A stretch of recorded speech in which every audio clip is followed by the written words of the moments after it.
let's get into it. It's crime o'clock, yeah, feel that sound. Typically unique when the truth comes out. Tick-tock, won't stop, let the facts talk. Pull up real close, yeah, it's crime o'clock. Clock, clock, yeah.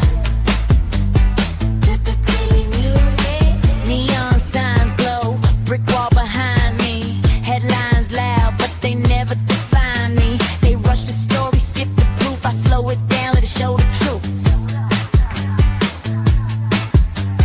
Files on deck, read every line. Timestamps matter, so does time. If it don't fit, I don't force the frame. Ask one question, whole story change. No fear my voice, no need to shout. Paper speaks when you read it out. If the math's off, I'll circle twice. Truth ain't loud, but it ain't nice. Yeah. Read it again. It's crime o'clock, yeah. Feel that sound. Typically unique when the truth comes out. Tick tock, won't stop. Let the facts talk. Pull up real close, yeah. It's crime o'clock. It's crime o'clock. Read it again.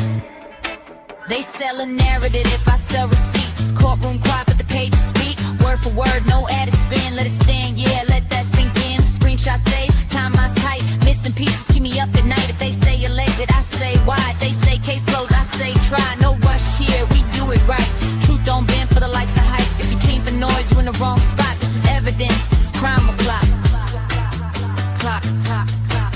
Stay with me. This isn't background noise. This is pattern recognition. This is documents. This is crime o'clock. It's crime o'clock, yeah. Feel that sound. Typically unique when the truth comes out. Tick tock, won't stop. Let the facts talk. Say it with me now. Crime o'clock. It's crime o'clock. Typically unique. It's crime o'clock. Yeah. If you're here, you're early. If you're listening, you're paying attention. Show starts now.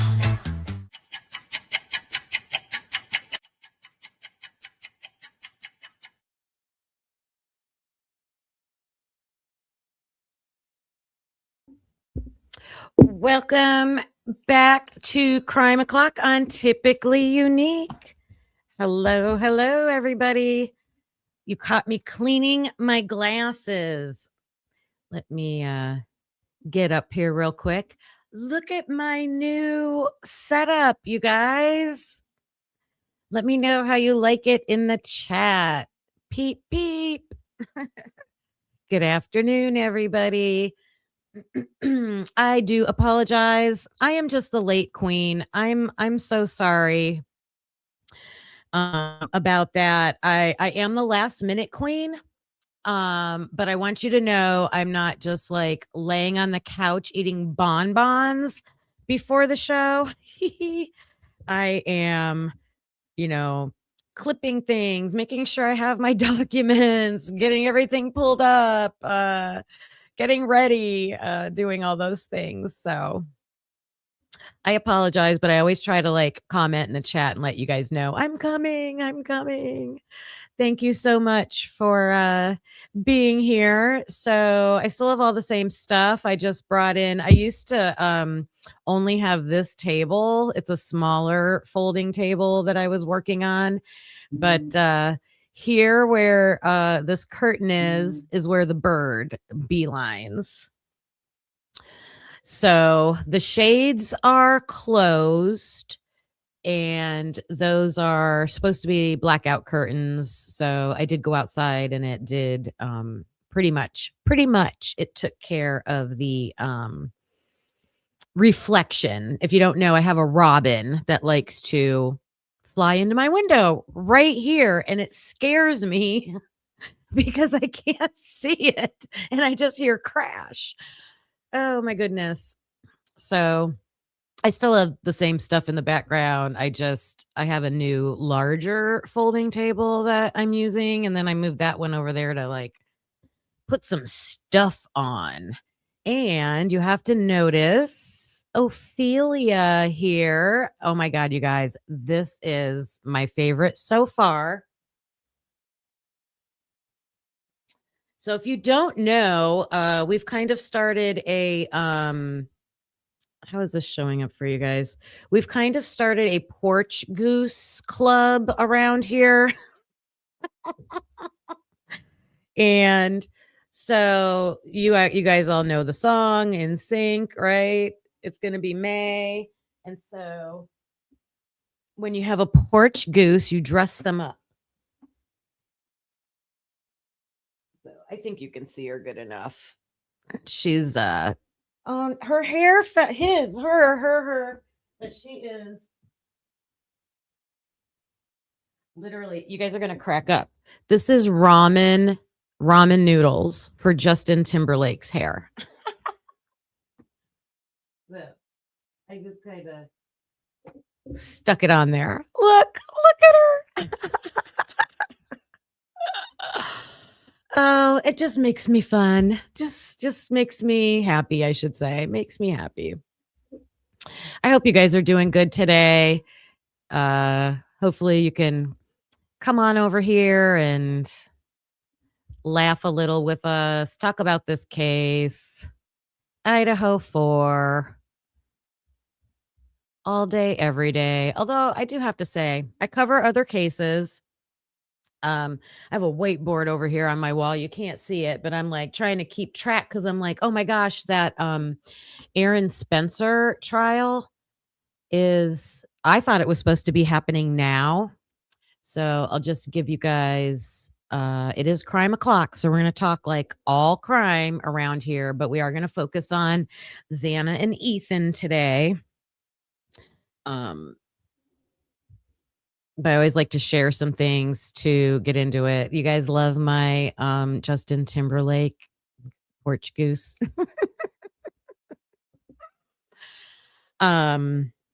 So Aaron Spencer, oh my gosh, this is in Lonoke County, but I forget the state. What state is that in? I want to say like Missouri or something. I can't remember. Lonoke County, but his daughter was assaulted, groomed by a predator, and it was a family friend. The family friend that was the perpetrator was also former law enforcement, and he went to jail, went to prison, but they let him out. We don't, this country, we don't keep pedophiles locked up.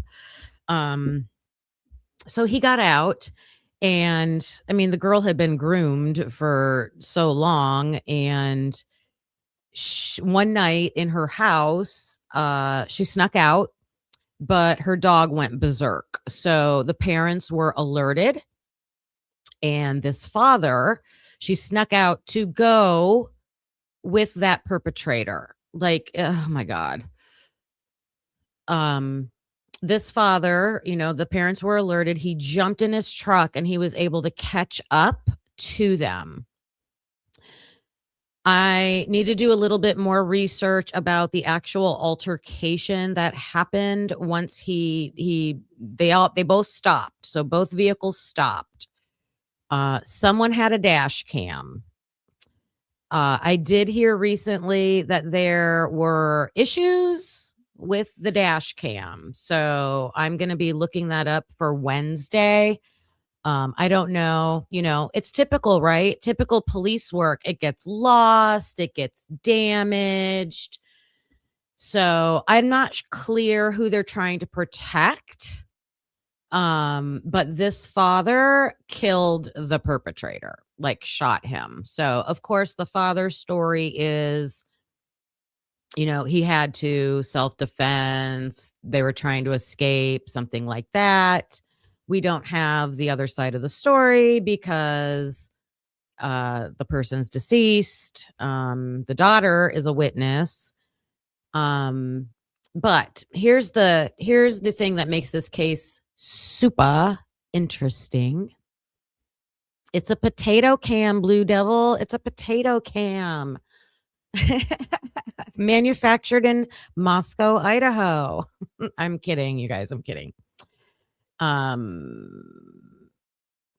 He's not sheriff yet, Manda Panda. You know this case. Yes. So this guy, so when you have elections, you have a Democratic representative running against a Republican representative. Okay.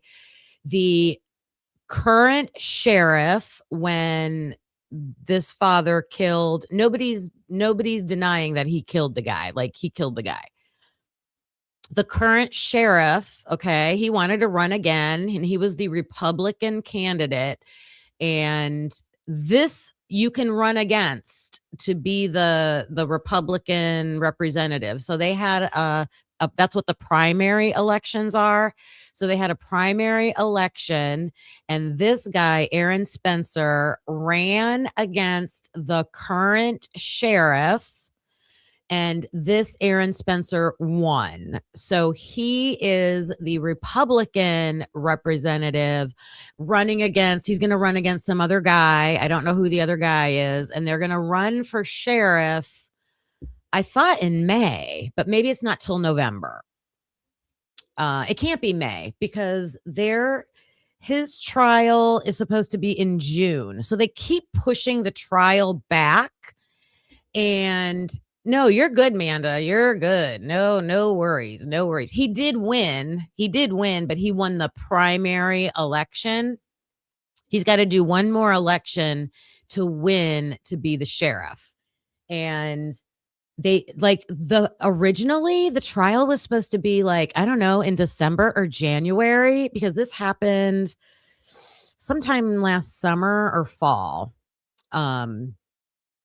Original trial was supposed to be in January. Something happened with the judge. I don't know if there was a conflict of interest, but they got a new judge.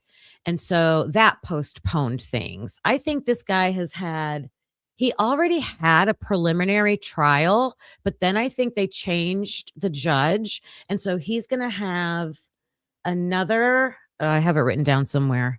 Oh, it's supposed to be Wednesday. It's supposed to be this Wednesday, a preliminary trial.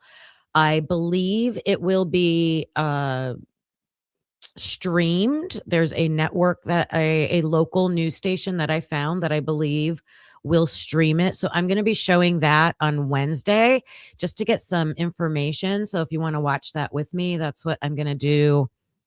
If they show it, I'll have a backup plan if they don't show it for Wednesday. And so preliminary hearing Wednesday. And then the trial is supposed to start in June. And I thought they were trying to hurry up and have this trial because this guy wants to run for sheriff. So the major elections are in November. So looking at your comments, let me say good morning to everybody. Amanda Panda, been chatting with you. Hope you're doing well today. Karmic Retribution. Hello. Jessie Lynn. All the mods that are here. Mikey. Donna. Stoner Podcast. Hello. Panda hug to you. Blue Devil Becca. Sluther 75. Good morning with the geese. The little geese. Beach Babe, pretty much Finland. Hey, you guys. Spring Water Pixie. I like that name. Good morning. RJ Embry, Jenna. Hello. All right. I appreciate you guys. One more thing to share. This is probably old. You've probably seen this, but it cracked me up and just, thinking about this Idaho 4 case. So the reason why this Boston slide went viral, because parents kept writing emails and letters to the city of Boston, and they were saying how dangerous it was and how some of the older kids couldn't really write it. And some of the younger kids would just go flying right out. And for a while, they just kept brushing it off, thinking that it was just a children's slide. How unsafe could it really be? parents still kept writing and sending letters. And that's when officials looked into it and had to see what these people were talking about because they were sick of hearing about this slide. So they told an officer to go over there and go down the slide and see what everyone was talking about. Okay. He said where this was in the beginning, I think. It doesn't matter where it's at. Apparently, this slide still exists. We have one something like this. It's in a parking garage, which is hilarious in Cleveland, Ohio. But it's plastic. This is metal. This is metal. Have you guys seen this? So parents were complaining about this slide, and the cops are like, what's the big deal? So they're like, hey, Charlie, go try out the slide.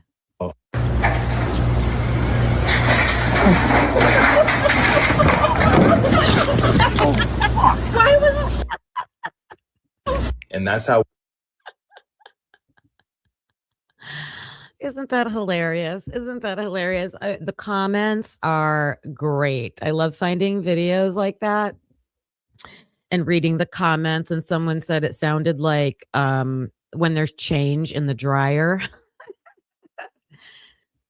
He sounded like when there's change in the dryer. This is Gen X all day long, you guys. This is what we grew up with, right? Metal slides, metal swings, metal what do we call those things that spun? Merry-go-round thing. Wooden teeter-totters, flipping each other off of them. Yeah. That's funny. Can't have that stuff now, though. Oh, they tried to kill us. Everything was metal. My first baby seat was metal bars in the car. Like car seats were like just a metal, like it was like putting us in a roll cage. So funny. So funny. You flew off that merry-go-round thing. I think we all did. We all did. That's for sure. Okay, so my book is on the way, Broken Plea. How many of you are expecting to get your book today? I have to tell you, if you have Amazon Prime and you have their Audible books, you can get the Audible book with your credits. So I just looked at that today, and I think I can get access to the Audible book, which I want to read the book, but I'm always doing stuff, either cleaning or outside in the yard doing stuff, podcasting. So being able to like listen to it, and then I'll run to the book and like flag stuff and take notes. So you Buffalo Chick, hey, you got yours last night. Awesome. You ordered it on Amazon, better be here today. Hey, Bethany. Yep. I know I'm tracking mine. It's at the delivery portion. My delivery guy likes to come late afternoon, though, either late afternoon or late evening. So we'll see.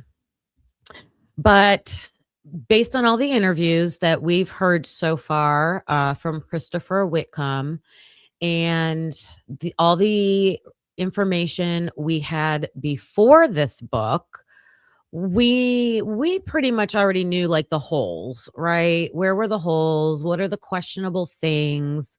When it comes to Ethan and Xana, we just were like, why is there this big gap in their timeline? Why don't we know right from the get-go? I mean, like the first week, the cops were like, anybody with information of where Xana and Ethan were during the hours of like, at first it was like 9 and 1, I think. Then it got narrowed down, kept getting narrowed down.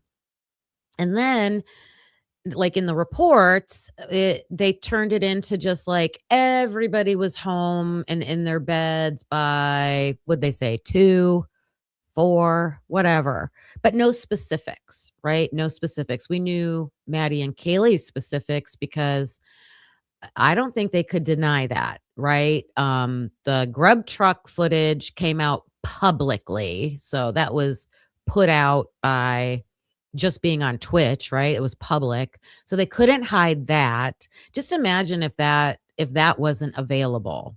Would we know as much about Kaylee and Maddie, do you think? So unfortunately, Xana and Ethan must not have been anywhere public for that footage to come out. So that we know that's always been a question. But now there was one of the supplemental material. So that's what I love about this book. And I know Lana from Truth and Transparency, she described it as like a workbook, which I love. I'm excited for that. And even Carlos, he's like, when you get the book, go straight for the supplemental material and see what's in there. I'm like, yeah. But let's see. Chapter 1 was released. Oh, the audiobook. Something happened with the audiobook on Spotify last week, and they released that chart, right? I know a couple creators have gone over the chart that goes through the timeline of like all the text messages, and I'm hunching. I need to straighten my back. Let me know if I'm far away from the mic. Let me know if my sound is messing up. But the chart goes over all the text messages and the phone calls and all of that stuff. And once that started to get discussed, we were learning, about the cheating text message. And I think I found, I think I found Jacqueline. So it says in there, well, it also says in one of, no. It says in the released book document that Xana took a photo with a Jacqueline. And I think we were all like, who's Jacqueline? I think I found the report where it's redacted, but I think it's her that they're talking about. And see, that's the other thing that we're able to do now is if we can learn these names, which I have heard there are a lot of names in the book, then we can go back and start filling in more blanks, right? It's before the victimology chapter.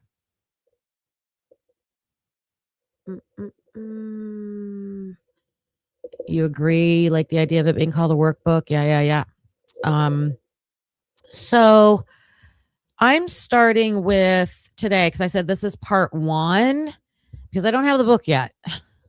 So I'm going to wait until I can dive into that book and get more of the new information that Christopher Whitcomb, the author of Broken Plea, is providing to us. I'm going to start with what we were given.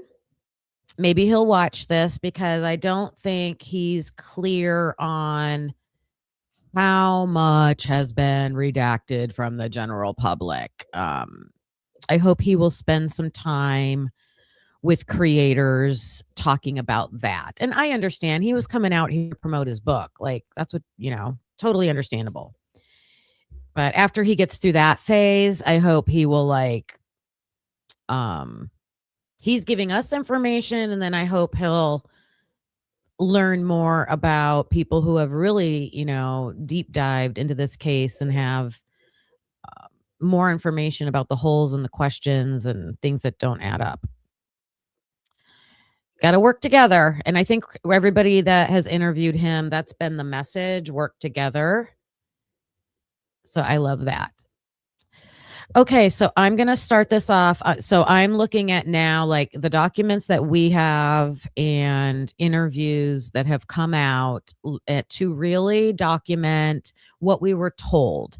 Because when I watch people, there's some TikTokers, man. They might have good information, but they are so funky in the way they talk. I can't stand it. Like it just boils my blood. Like they're the God-given gift to the Brian Koberger Idaho 4 case, and no one knows more than they do.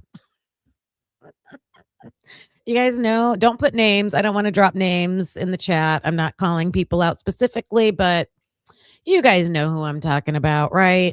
They're on the guilter side. And one of the ones I saw recently, they were debunking the labeling of the K-bar package. Okay.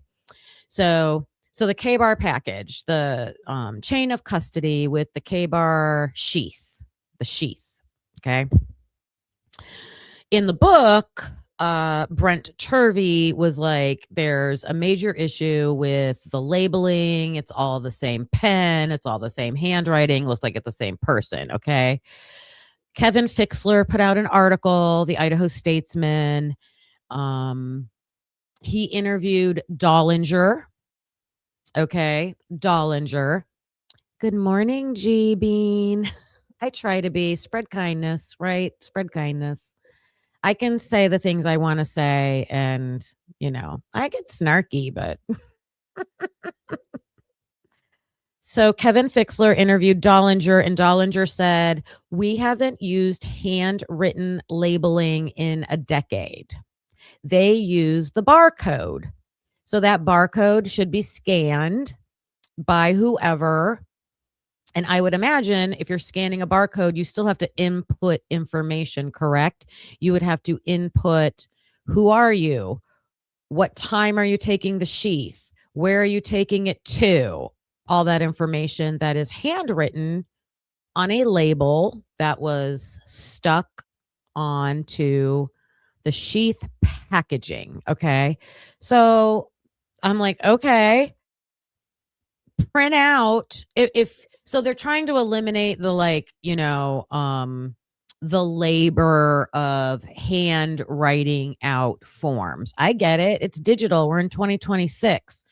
So then to go along with that, the easy part of that should be hit print and put that printed label on the packaging. Does that make sense? Why are they turning around? They're trying to, if their point is, well, we haven't used that in 20 or 10 years. We use digital. Okay, well, when you use something digital, you hit print out that label and stick it on the packaging. But that's not what's there. It's handwritten. So that's my clap back. That's my clap back to the snarky TikTokers out there. I don't want to start a war, but this is, oh my God. Let me know your thoughts about that. I'm sure Carlos will poke holes in it later when I tell him this, or if he listens to it. Lucy, I thought Carlos was your favorite guilter.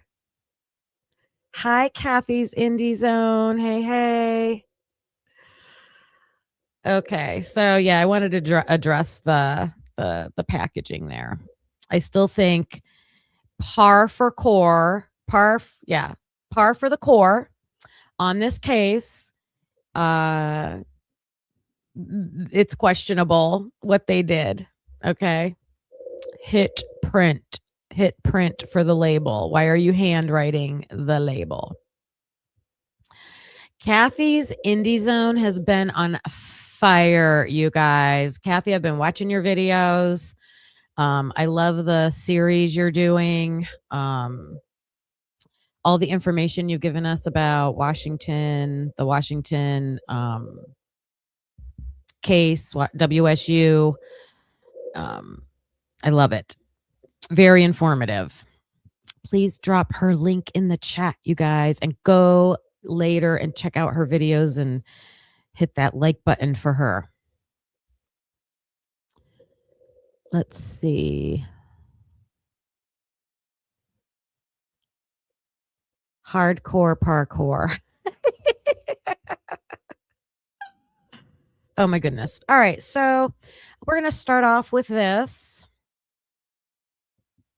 I found the video. So I think I probably misspoke yesterday. I was reading a document. I was reading a document and talking through it. Okay. So it was talking about Jeff Kernodle and Jasmine Kernodle finding out about the murders and talking about like the last time they talked to Xana.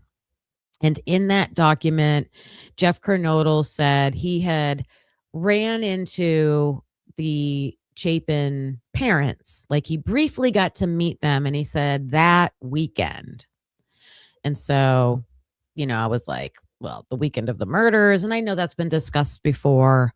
But I think this probably clears it up. So I do not think that the Chapins were at Idaho, at the University of Idaho or the University or Washington State University. I do not think they were there the weekend of the murders. And I found this clip that is,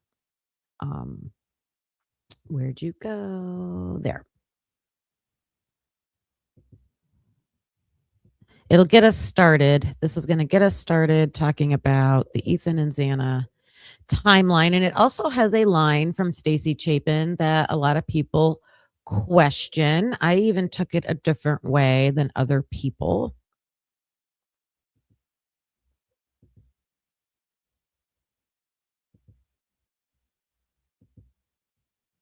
There she is. This is her Crime Con interview, I believe. Ethan and Xana are not on this earth anymore.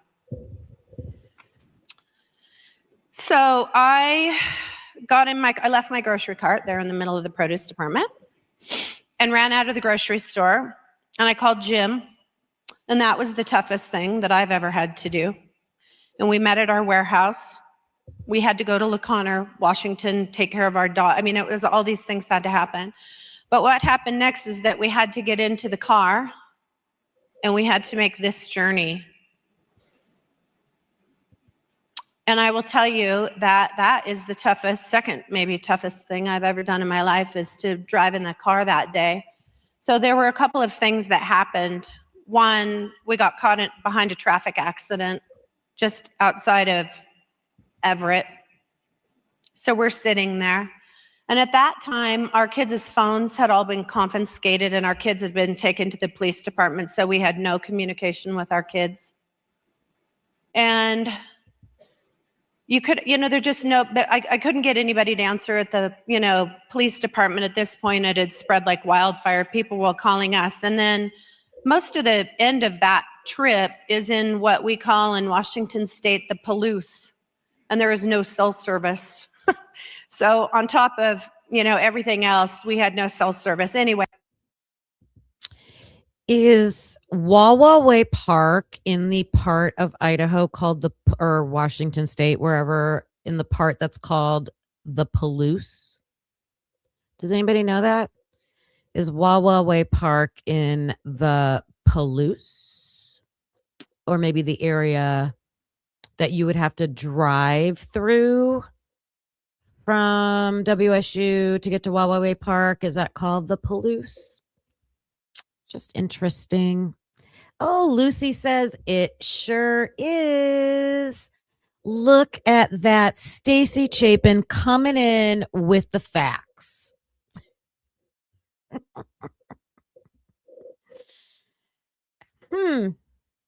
Okay. All right. No cell service, you guys. We pulled into Moscow that night at about 9:30, picked our kids up. We had to go to the police station and have a meeting. And we wound up, they put us all up in a hotel that night. And the four of us laid in this hotel room. And there wasn't a lot of sleep that happened that night, but early in the morning, I got up. I told Jim, I'm going for a walk. And I walked to the house. My son was still there in it.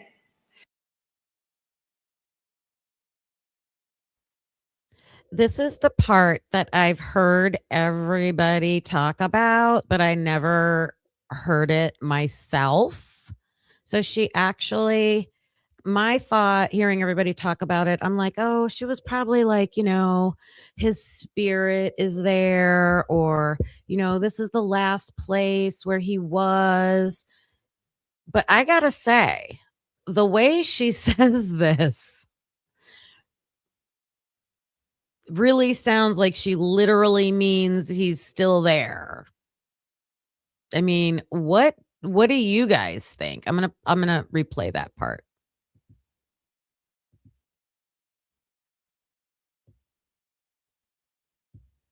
Son was still there in it, Oh, I didn't back up enough. in this hotel room.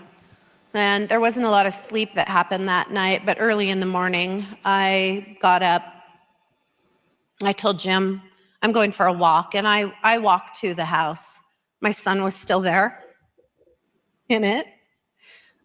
And I just stood outside of it for a little bit.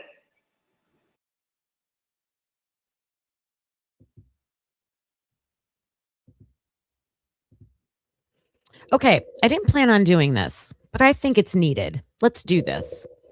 So, some of you are saying she does literally mean he's still in there. Now, remember, she said they got. Wait a minute. Let me do this again. Let's listen. What time does she say they got there? One more time. It's only a couple minutes. Ethan and Xana are not on this earth anymore. So I left my grocery cart there in the middle of the produce department and ran out of the grocery store, and I called Jim, and that was the toughest thing that I've ever had to do. And we met at our warehouse. We had to go to LaConner, Washington, take care of our dog. I mean, it was all these things had to happen. But what happened next is that we had to get into the car and we had to make this journey. And I will tell you that that is the second maybe toughest thing I've ever done in my life, is to drive in the car that day. So there were a couple of things that happened. One, we got caught behind a traffic accident just outside of Everett. So we're sitting there. And at that time, our kids' phones had all been confiscated and our kids had been taken to the police department. So we had no communication with our kids. And you could, there's just but I couldn't get anybody to answer at the, police department. At this point, it had spread like wildfire. People were calling us. And then most of the end of that trip is in what we call in Washington State, the Palouse. And there is no cell service. So on top of, everything else, we had no cell service. Anyways, we pulled into Moscow that night at about 9:30, picked our kids up. We had to go to the police station and have a meeting. And we wound. Okay, 9:30. 9:30. We had to go to the police station. We had no cell service. Anyways, we pulled into Moscow that night at about 9:30, picked our. So 9:30. So what I'm curious about now is I want to pull up, and I did not have this planned, but we're going with it. All right. I think this is important. Starting from as far back in the beginning as we can and tracing everything we know about Xana and Ethan. Okay. So she's saying they pulled into Moscow at 9:30. They had to pick up their kids wherever they were, go to the police station. So we have the body cam footage of them removing the bodies from the house. They do not show the bodies, so we don't have to worry about that. They are redacted. I did watch that footage before, but I believe that there were questions. I know a lot of people were debating, do we see all four being taken out? Were two of them taken earlier and it's just not on the body cam? Let me know your thoughts in the comments, but I'm going to pull that up so we can watch that again. Do you think that it was not my understanding that the Chapins owned the tulip farm? I believe the owner of the tulip farm was interviewed, he hired the Chapin kids to work at the tulip farm. But correct me if I'm wrong. I thought Stacy was like a former like school principal or something. And I'm not sure what the dad does.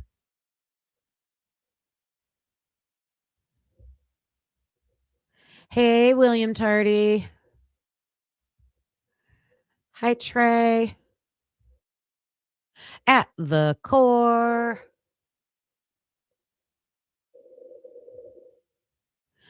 It's possible, let's see. It's possible that she'd been told the night before that 2 were being taken then, and her son, Xana wouldn't be taken until the next morning, because on body worn camera, law enforcement does say 2, then 2 in the morning. Maybe it changes. I don't know. Let's look. But can you guys tell me whose body camera that is? I'm going to pull up. I think Connor has it, right?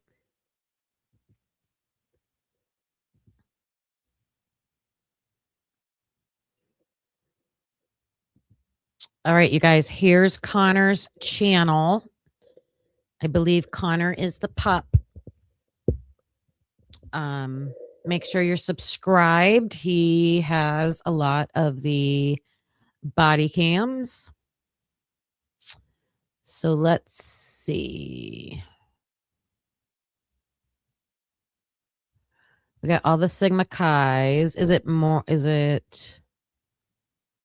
these Morris ones? Let me see. You know, maybe this one. Part 2. I'm gonna guess.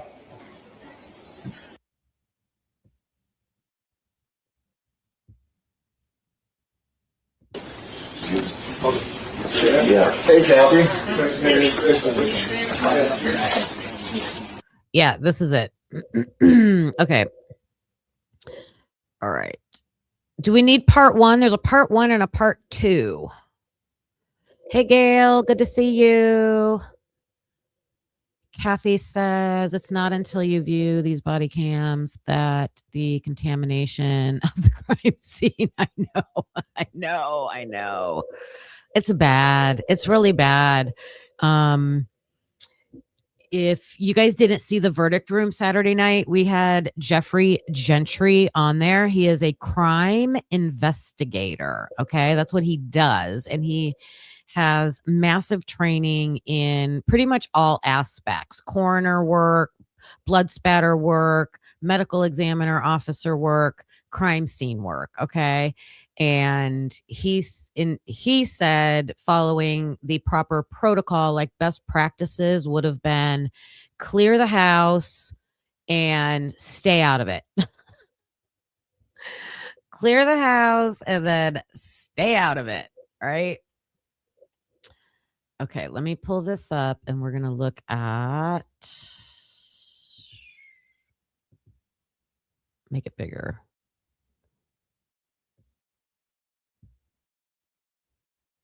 If I have to, this is part 2. If I have to go back to part 1, I will.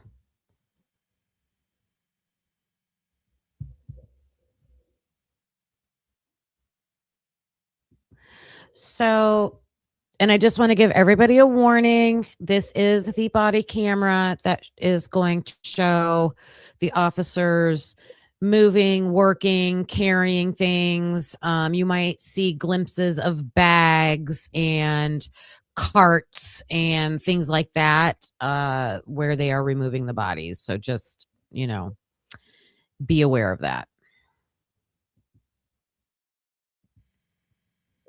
It's muted right now. There's no sound. And let me do this. I'm going to put the closed captioning on.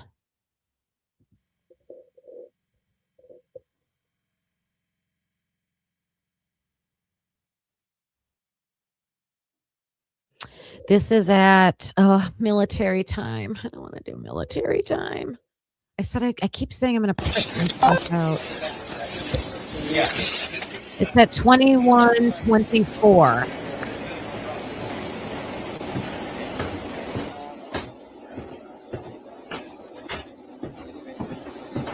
Aaron, is that your car? So I have car 3 and car 5 got left here.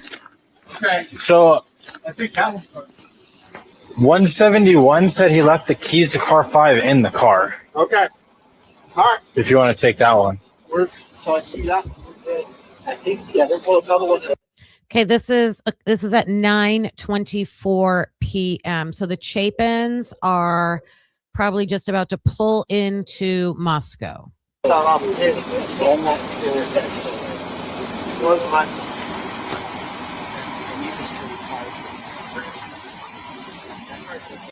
Kim was not doing math. Kim was Googling it.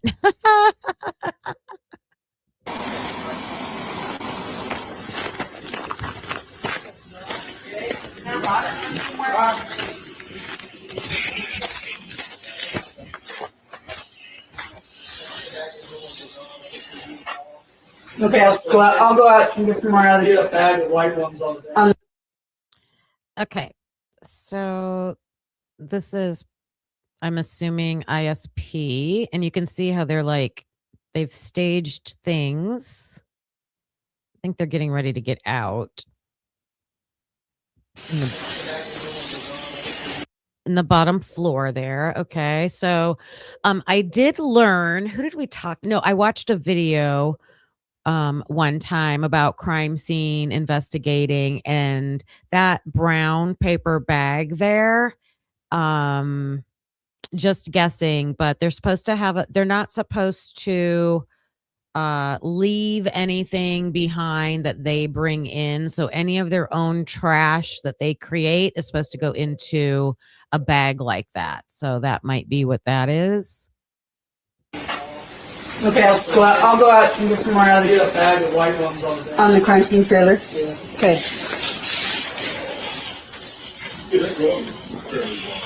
I think we're ready to start doing the. We need to start doing the anyway. They're front body, but. I've got all that one with all the extra bar. It's still got all those cans. Isn't it interesting? I thought Jeffrey Gentry said that on Saturday night he was talking about, let me get a better picture here. Jeffrey Gentry was talking about Maddie and Kaylee being in the bed with the sheath on the edge of the bed. And then the photo we see of the sheath, the comforter's gone, the pillows are gone, the victims are gone, but the sheath is still there. And he was saying his professional opinion was you would take all the evidence out so it doesn't get disturbed when you go to move larger items like the bodies. And so they're about to remove the victims now, and those cans are still on the steps. I mean, wouldn't they do all the documenting of those cans so that they can collect them, get them out of the way so that nobody accidentally steps on them? You don't want to cause anybody to trip and fall and injure themselves, but they're still there.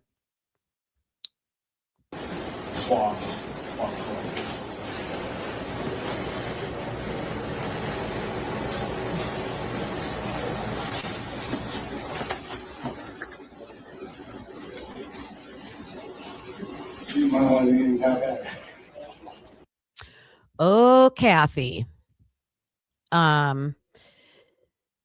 Chris Whitcomb's interviews about Brent Turvey's opinions about the labeling on the chain of custody of the sheath has become a big talking point.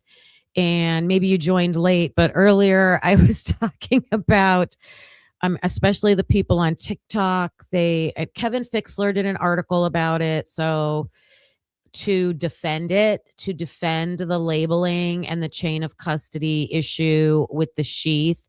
And he interviewed Dollinger. So I discussed all that way back at the beginning. But there are people who are talking about it. And Some of the people that are trying to defend it, I did a little clap back. It needs to be discussed. You're right.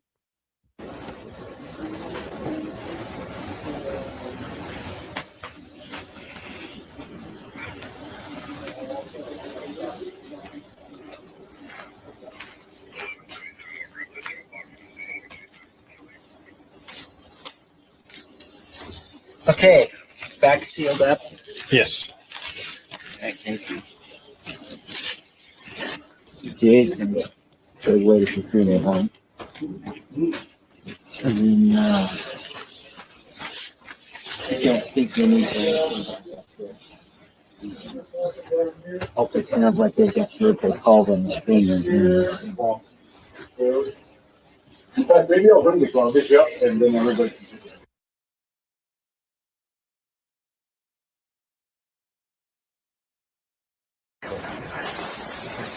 Hot in there, huh? Yeah.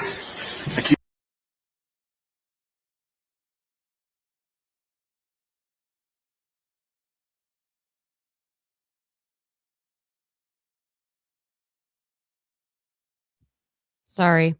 Christopher Whitcomb. This guy just said, oh, it's really hot in there. Christopher Whitcomb spoke about being able to see a thermostat control in the kitchen. I believe on body cam, or I think body cam, and that it was set very high and that the upstairs would have been, because heat rises, and like I know when you have a multi-story house, it's hard to cool off the upstairs. So his opinion was it was probably blazing hot upstairs. And look at what this guy. Can you hear me now? I'm unmuted now. Let me know if you can hear me now. I know I was muted for a second. Thank you. You're changing my mind on what I want.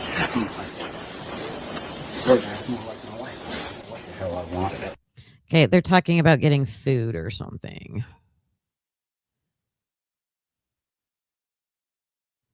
I'm the only patrol guy here now.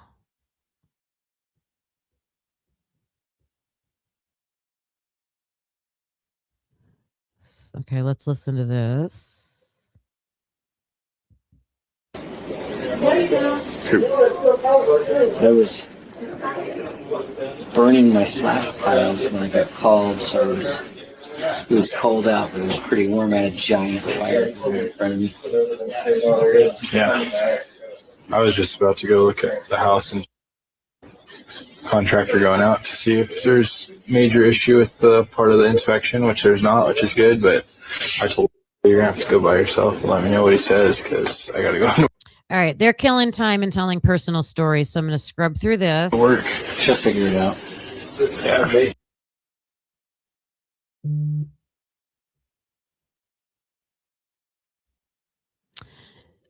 Has everyone else gone home? Let's see. We'll listen to this.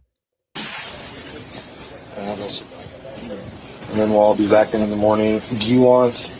Has everyone else already gone home? They were working on paper when I was there last. I don't even know if they've left yet. Okay, that's Lanier with the hat on, and who is that? Blaker, the bald guy with the beard. Who is that? I know names. I don't know faces to names. From some, I know a lot, but it's Captain Lanier. Is that Blaker? Anyone know? How can you be thinking about food at a time like that, knowing you're on camera? I know. Dago shares information a lot with that. I mean, it's their job, right? They are at work, so. Oh, thank you, Kathy. Thank you. I think Fry, Barrett, and Dollinger upstairs trying to figure out. Okay, so Fry, Barrett, and Dallinger are upstairs. This issue's in media. Trying to figure out any issues in the media. What does this mean? Trying to figure out any issues in the media stuff. This is at 9:47 p.m. November 13th. They haven't even spoke to the media yet. Trying to figure out any issues in the media. Oh, maybe media like footage that they have or footage they've collected. This is interesting. That's an interesting comment. John's still there. John was there too. John is digging into something about an ex-boyfriend lives over here. Who's John? Who's John? John's going to look into Jack Decor. The computer hard drives and things like that. Media. Yes, that's what I was talking about. So they're trying to figure out issues with the media. Getting stories straight. Hey, at the Holly Berry. Oh my gosh.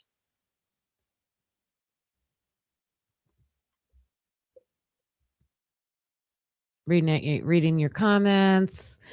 Captain Lanier walked over the footprints in the back.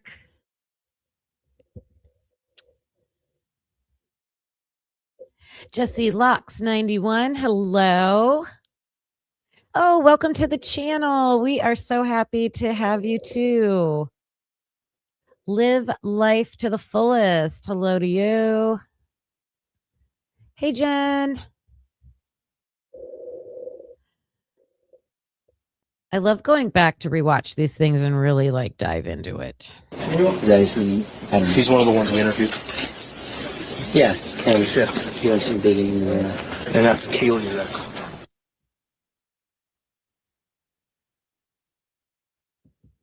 Oh, they don't want us to hear what they're saying about Jack Decor because he just said, oh, that's Kaylee's ex, and now we can't hear what they're saying. Was it just a weird stuff?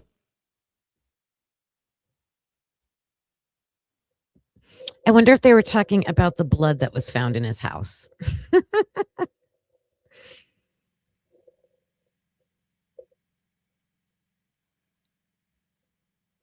Redacted.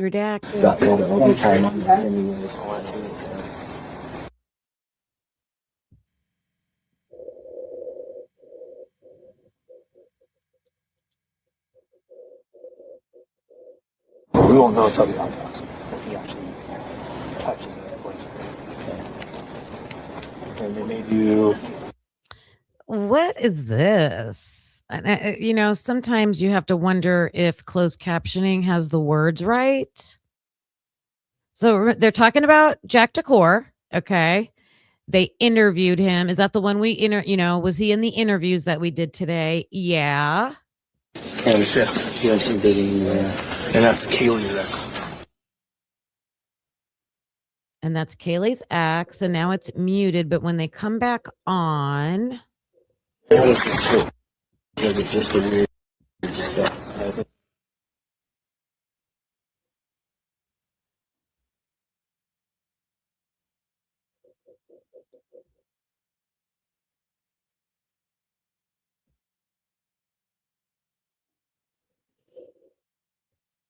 Ridiculous redactions.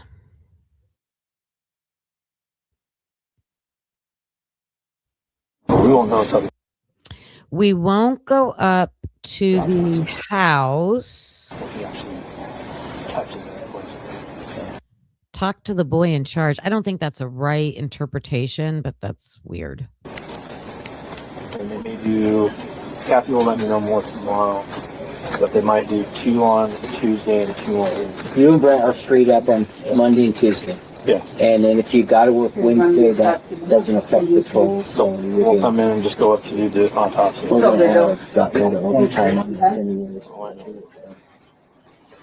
So they're talking about being at the autopsy. So they were talking about, oh, I'm probably blocking the closed captioning. I am sorry about that.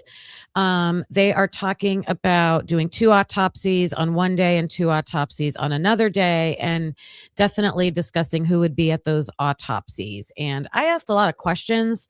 I don't know if a lot, but I asked some questions about that of Jeffrey Gentry, because he worked in coroners' offices and medical examiners' offices. And I've seen a lot of cases where it's typical that law enforcement goes to the autopsies.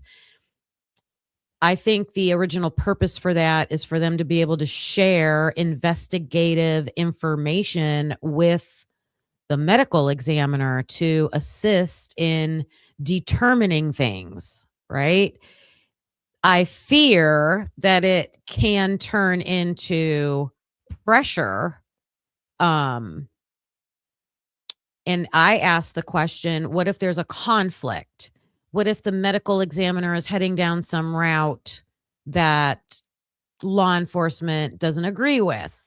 Then what happens? And so he gave his opinions about that. But yeah, I think that's a slippery slope there, having law enforcement at the autopsies, I believe. Now, if you watch, oh God, what show was it? Was it Yellowstone? I think it was Yellowstone. Yes, with Casey and his dad, and he went into the medical examiner's room and he did an experiment right there in the room, and he proved to the medical examiner something about the injuries. That was classic. So it starts slowing down after about this week, and then it kind of go more into normal investigating mode. All right, I'm going to fast forward to the bodies because that's what we're supposed to be watching this for. Okay.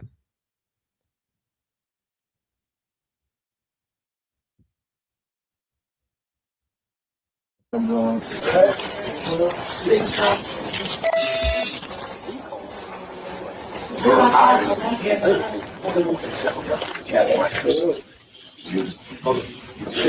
Hey, Kathy. Okay.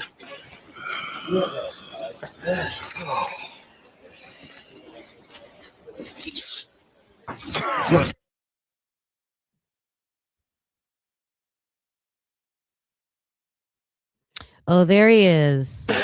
According to the doctor, 26.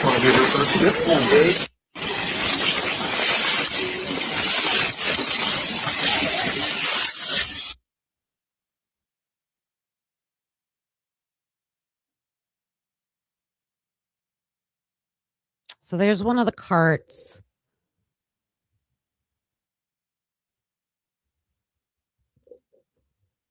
So warning, because this is where they're bringing somebody out.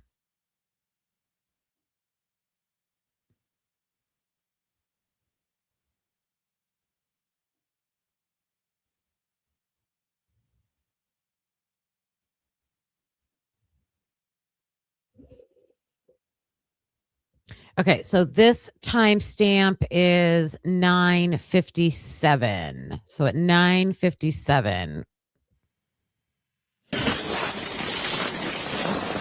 Kimber Kimball told him to help you take him up. Yeah, I'm gonna call down Civic Bro for the day. So we can take all 4 up tomorrow. Oh. You got 3 or something? What's that? You got 3 spots? No, I got 2 cots. We'll just make 2 trips. Oh. Just a lot of driving. Yeah. Okay, we have 2 cars.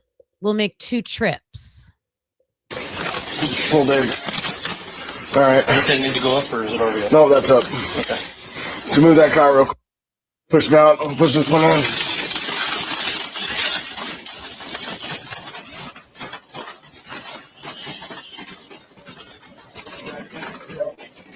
So to me, what I've heard so far is that was the first one, I believe, because he said they were going to take two trips.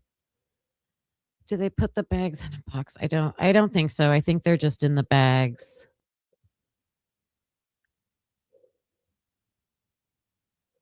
Leaning up on the car. Yeah.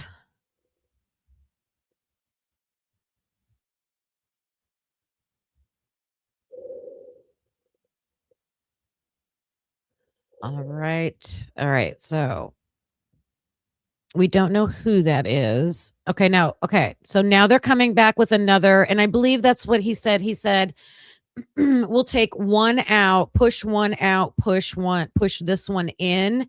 So I believe they have two stretchers. And so they're going to take the empty one out and put the victim that they are going to transport in. And then here comes the second stretcher. What is he doing?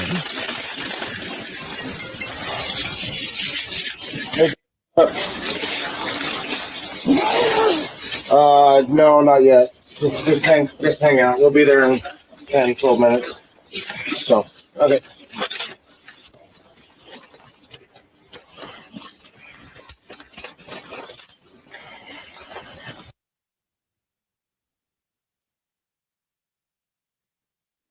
This is not a really great thing to be watching during the day on a Tuesday. I apologize for that. Again, I didn't plan this today, but it came up. So I want to follow the flow, right? We're following the flow of tracking down Xana and Ethan's information.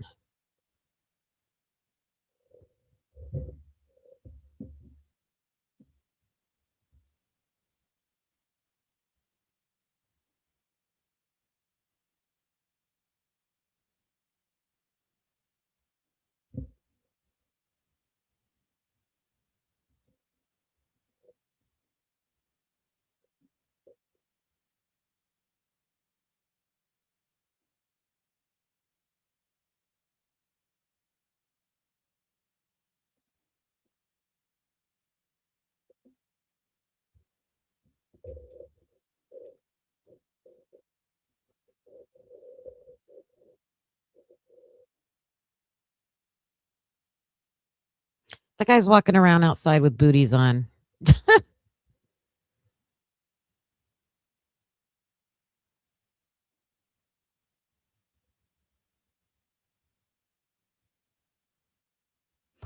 So if you just joined us, we started off with Stacy Chapin talking about her drive into Moscow, her and her husband, after finding out the news about Ethan, and how she walked to the house and said that Ethan was still in the house. So that led us to... Are you guys out of here? Yeah. I'll mark you off. All right. Want our dirties to each other? As a souvenir. When you leave here, so I know you're done. And I'll do the same when I'm done there, heading this way. Okay. So I know not to come back here. Okay. I don't want to leave you hanging if there's still things to do.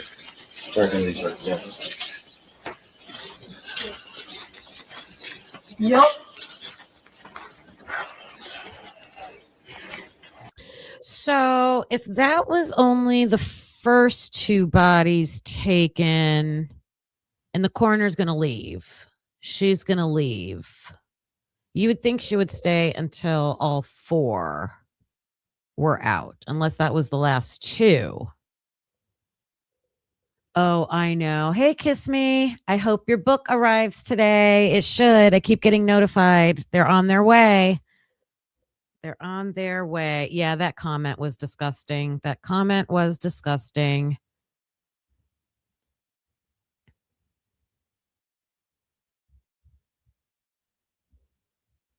All right. So if this is Kaylee and Maddie that were just removed, then the coroner is leaving.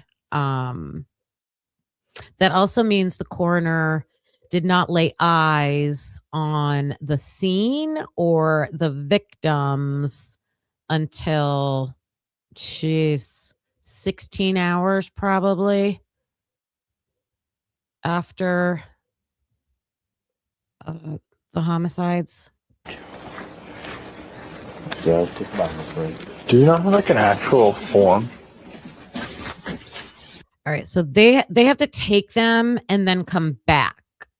So I'm not sure how far they have to go, but I'm sure there's a process getting them where they need them to go, and then if they're coming back, but I don't think we see them coming back is the issue. Let's see. Let's see what they're saying.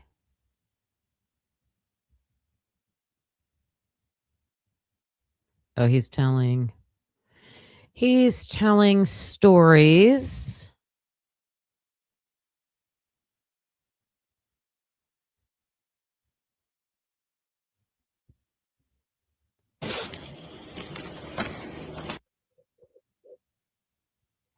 Well, he said he heard a rumor that his friend might have been killed, so he came over here because he couldn't get a hold of him. Saw the tape and everything, and now believes it. Oh, someone showed up to the scene.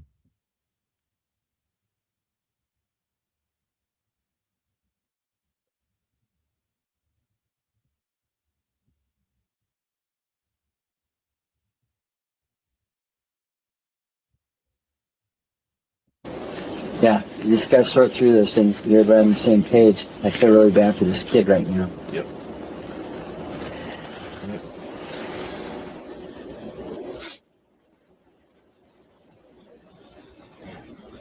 Nuts.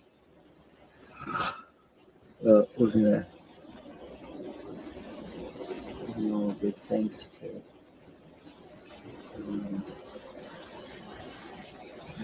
Absolutely. such a great forensic team. Yeah, really nice folks too. Yeah, They are. They're awesome. All right, they're talking about ISP. Let me see.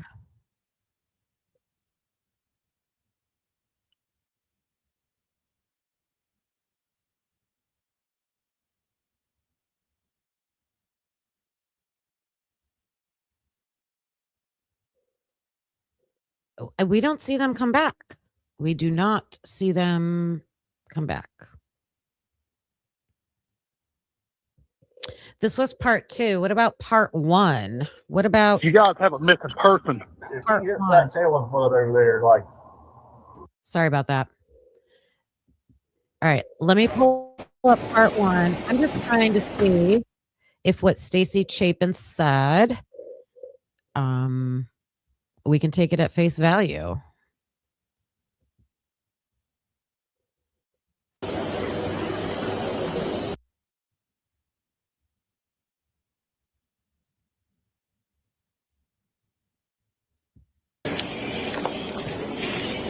So this is one that they hit it. Yes, this really hit it. I got bathroom here, too.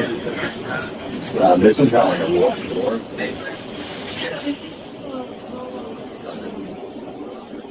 Fair enough.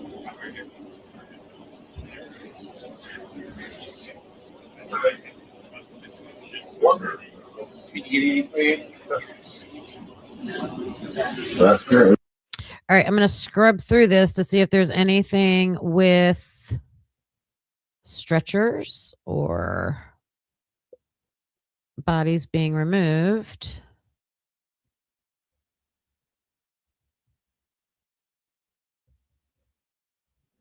No.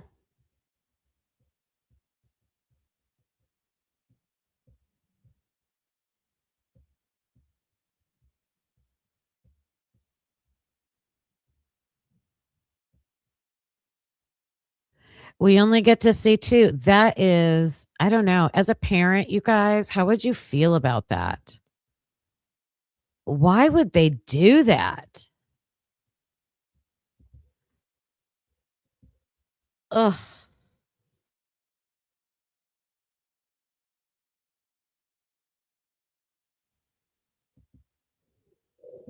So I saw 2 videos that Connor has on his page from Officer Morris's body cam footage.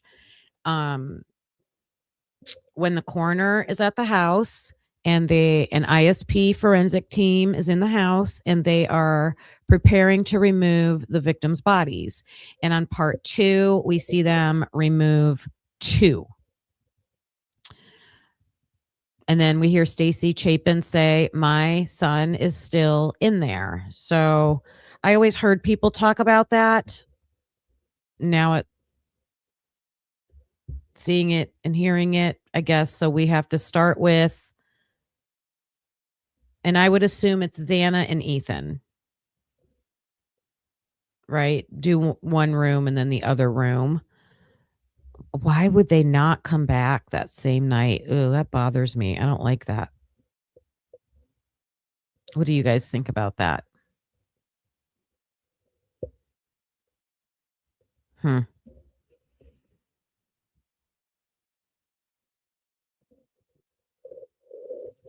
All right, continuing on with Xana and Ethan. I went through the ISP reports, and I'm going to share information. I've gone up to page 87, starting from the beginning. So I will add more to part 2. So let's look at the ISP documents, and we are on the hunt for what we were told. Let's document exactly what we were told, what came out of interviews pertaining to Ethan and Xana's timeline. Okay. So I need to go to page 10. This is report number 3, page 10.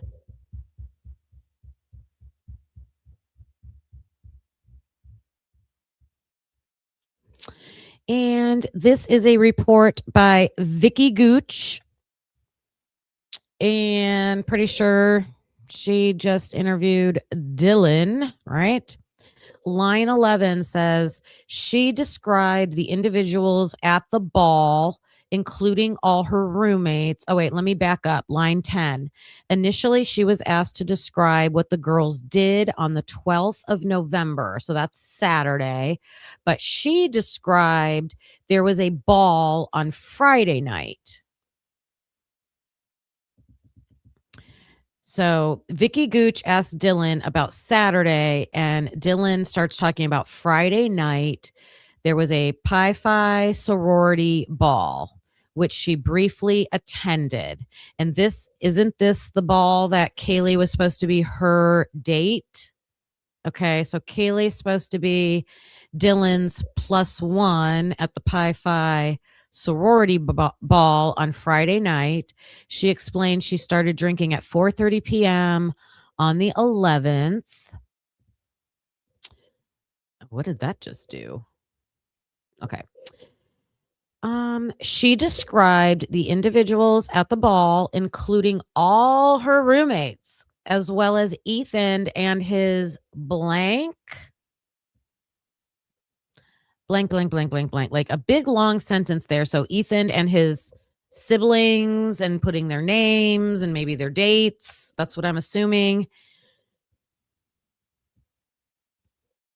And then it says, and their dates, who were Fiji fraternity members. And they name them. Okay. So on Friday night, all the roommates were at this ball, according to Dylan. It's according to Dylan. So I'm just trying to track down timelines. We can debunk this later if we find something else out, but this is information that Dylan gave. And then she says it was she, Maddie, and Xana, and Ethan regarding the roommates who attended the ball. All right, so now this is different. So Dylan, Maddie, Xana, and Ethan. So everybody except for Bethany and Kaylee who attended the ball. But I thought Kaylee was supposed to go with her.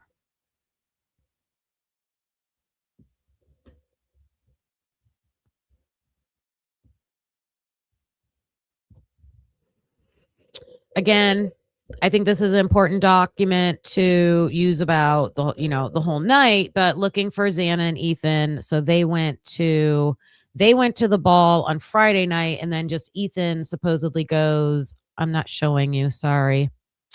Then Ethan goes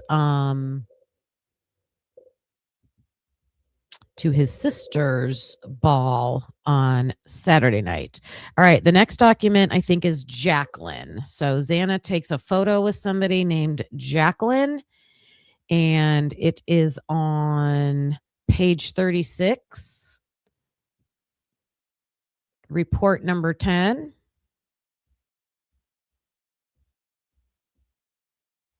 There we go. And this is Kenneth Beckner from the Idaho State Police. And it says on November 18th at approximately 2:13 p.m. Sorry about that. Idaho State Police Detective Millar and I interviewed blank at the ISP District 3 office in Meridian, Idaho, regarding the homicides which occurred at the University of Idaho on November 13th. Blank stated the following. She's part of the blank sorority at the University of Idaho. She knew Ethan Chapin through his probably Sigma Chi fraternity. She got to know Xana Kernodle through Chapin. She didn't know Kaylee Gonsalves or Madison Mogan very well. She knew Chapin and Kernodle for 1.5 years. So I'm assuming this is the Pi Beta Phi, Pi Phis.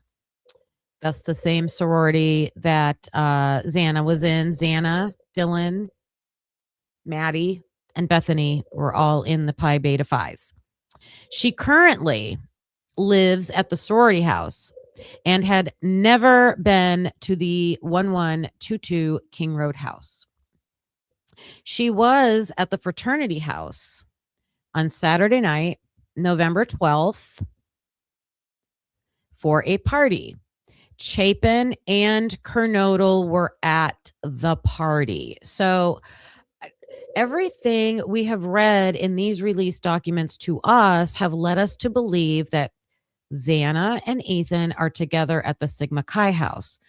But can't wait to dive into this book, Broken Plea, because the author has information in there that makes it look like they were not together. Okay. She was with Kernodle. I don't know why it keeps doing this. Why does it keep doing this? Okay. She was with Kernodle until 2 a.m. All right, there we go. So Xana, we know where Xana is, according to this, until 2 a.m. Xana's not home at 2 a.m. unless this other girl is with her. She took a picture with Kernodle and walked home. Doesn't say where they're at. Unless they have not changed the subject, so she must still be talking about the fraternity house. We'd have to make an assumption on that. She took a picture with Kernodle and walked home. Chapin and Kernodle remained at the party at 2 a.m. She had no further contact with them. Okay. So I wrote, is this Jacqueline? Because apparently in that timeline, the texts and the cell data that Christopher Whitcomb put out as a supplemental in his book has this timestamp and says someone named Jacqueline took a picture with Xana. So I'm guessing this is her report, her being interviewed. What do you guys think? Hey, Tomboy. Yeah, Ophelia's being my little co-host today. My assistant.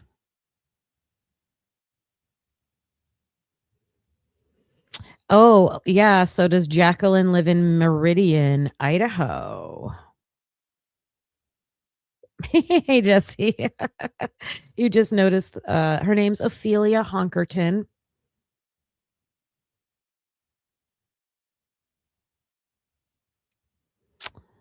D Palms, I see your comment about that they did not have a big enough video, so they had to break up into 2 trips. But in both videos, we only see 2 bodies being removed. So that's what I was trying to look at.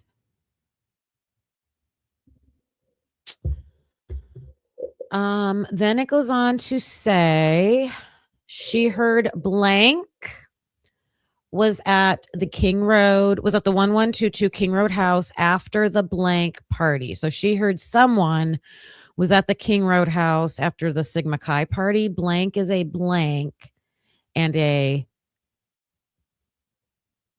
pledge class brother of Chapin. So there was a Sigma Chi brother at 1122 after the Sigma Chi party. That's just what she heard. That's just what she heard. That's interesting. Oh, you were responding to somebody in the chat. I gotcha, D-Palms. I gotcha. Okay, the next one is going to be report number 15.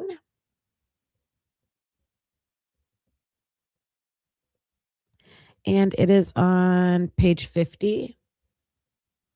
I went way too far. These move quick. There we go. Page 50. And this is Eric Pacina. Idaho State Police. Eric Pacina. On November 18th, let's see. They interviewed the University of Idaho graduate. Okay, this is the girl I believe is like best friends with Kaylee. Who was the one that was going to move with her?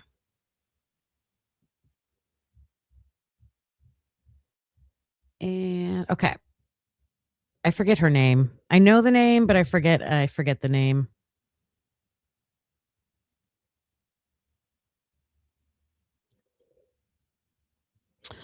All right. So let's see.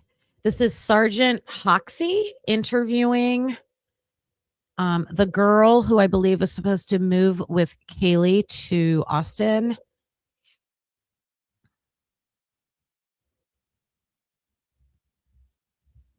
Why didn't I highlight this? Where's my highlights?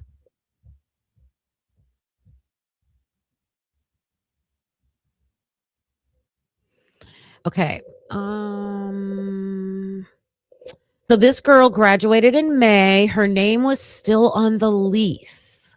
This girl graduated in May, and her name was still on the lease. She planned on returning to Moscow for work. Her boyfriend was still living in Moscow as well, and she would visit often. And the last time she visited was Halloween weekend. Madison Mogan was her best friend. Oh, this is someone different then. Mogan, Xana, and her were in the same sorority. So this girl is a Pi Beta Phi. Kaylee was Mogan's childhood best friend. This girl said she never hung out with Ethan. She said the last time she spoke, so this is Maddie's best friend. Maddie's best friend. The last time she spoke to Maddie was a week prior. So the week before, and they texted. So again, I'm trying to just track down the Xana and Ethan information.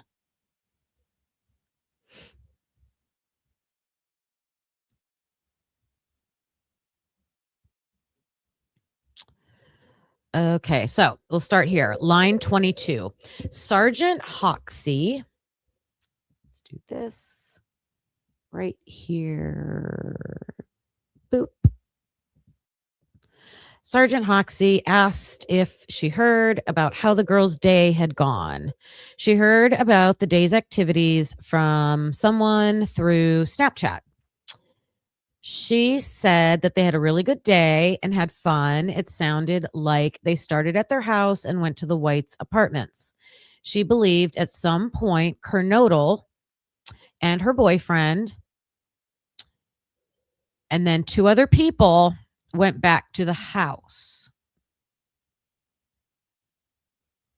So after the Whites, Xana and Ethan and 2 other people go back to the house because they weren't 21 years old. Mogan and Gonsalves went to the corner club. I'm trying to think if Sigma Chi could fit in here. Does it even like make sense? She believed at some point Kernodle and her boyfriend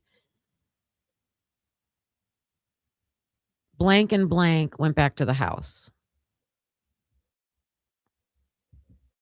I don't know. Blank told her the last text he got from Mogan was she just woke up from a nap and was going to the corner club. I asked Blank if Blank had mentioned what she thought happened. It was game day, so everyone had been drinking. Blank told her she wasn't sure when Kernodle and Chapin got home. Kernodle was with someone and they were home before Mogan and Gonsalves got back. So this girl is saying, we can't tell who, but someone said Kernodle and Chapin got home before Maddie and Kaylee. Lots of contradictory information going on here. Jordan, I have the wrong person, Tomboy. Jordan was Kaylee's best friend. Who is Maddie's best friend? Who's Maddie's best friend? Let me go back. I will scroll up. I think this is an important, this is document number 15. ISP report 15. So let's see if we can figure this out. It says on November 18th, Idaho State Police Detective Sergeant Hoxie and I, Detective Pacina, interviewed University of Idaho graduate, and her name's redacted. I asked Blank to run me. So Maddie's best friend who's graduated. They asked her to run through her day, and she stated the following. She graduated in May. Her name was still on the lease. So remember, Maddie lived in the house the year before.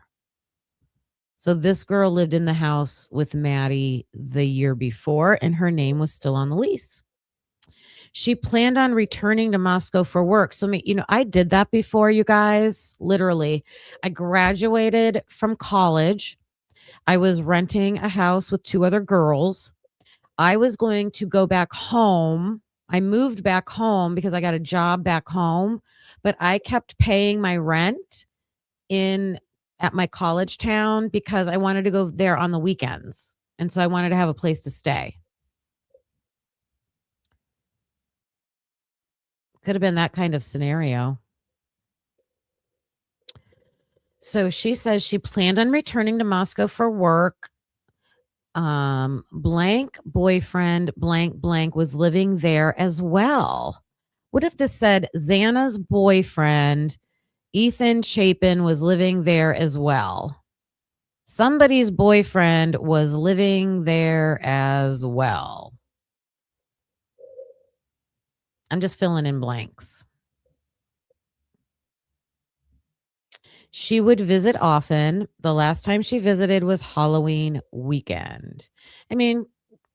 Ethan obviously stayed there all the time, so she probably just said he was living there. So this is Maddie's best friend. Okay, let's look at this. I know I'm trying to stay on the Ethan Xana track, but I think this is important about the house.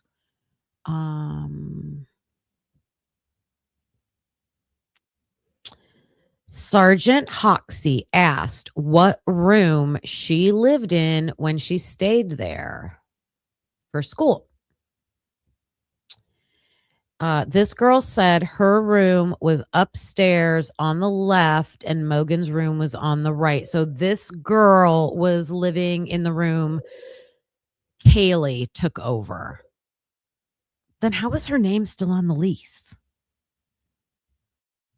How's her name still on the lease? I mean, well, I guess for a different bedroom then. For a different bedroom.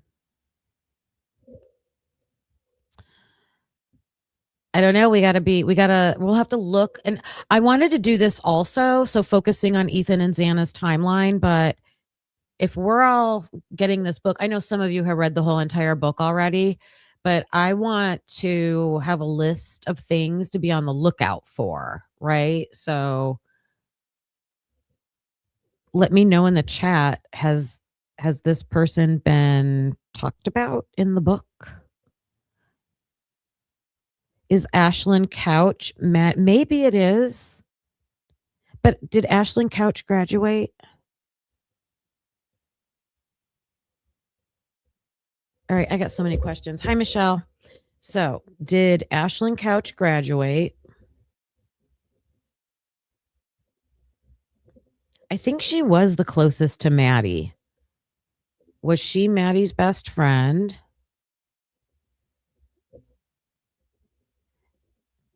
Did she live in the house the year before?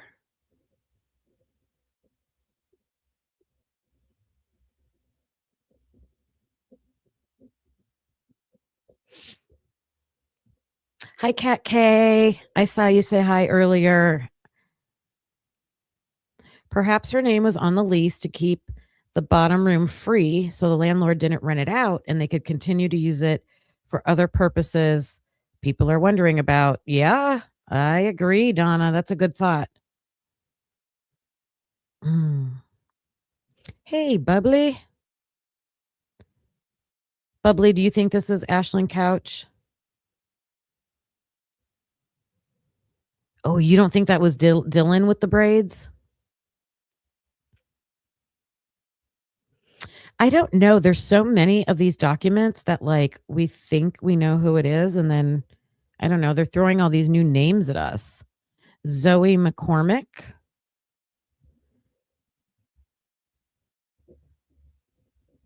Was she Maddie's best friend?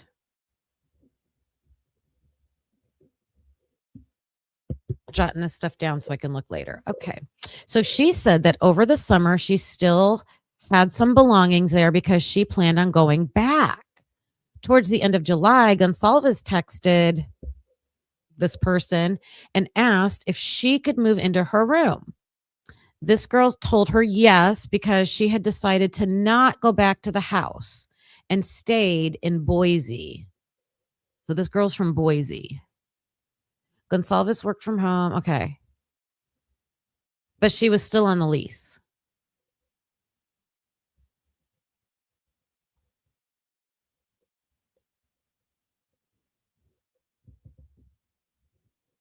Okay, so she's saying she met Mogan in 2019 and had been friends with her since. She said Mogan was okay.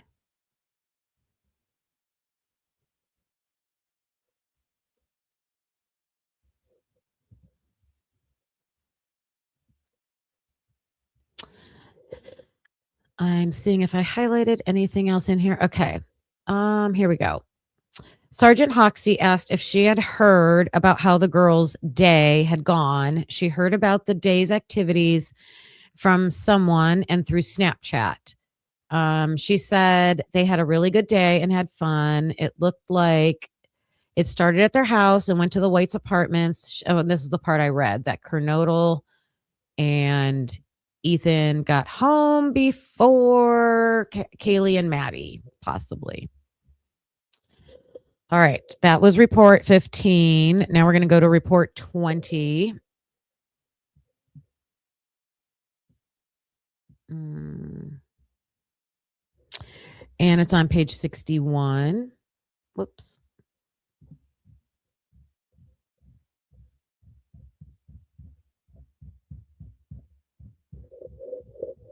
Page 61. This is, who is this?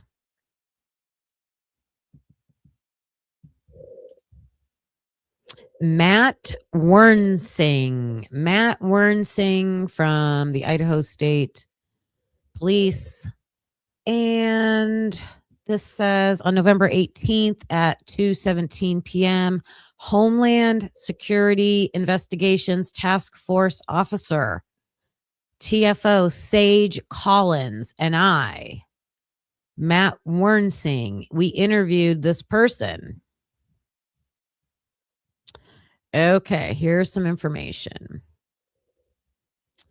Kernodle was one of the blank closest friends out. Okay, was one of the, whoever this person is that they're interviewing, Kernodle was their closest friend outside of the sorority. And this person knew Chapin through his fraternity, and she was not familiar with Mogan and Gonsalves. Saturday before the incident was the last home football game, but there weren't a lot of people around because it was rainy. It was also in Vision, Idaho, so there was not supposed to be alcohol on campus, and there was not supposed to be a lodge party or any organized party at the lodge, the Sigma Chi Lodge.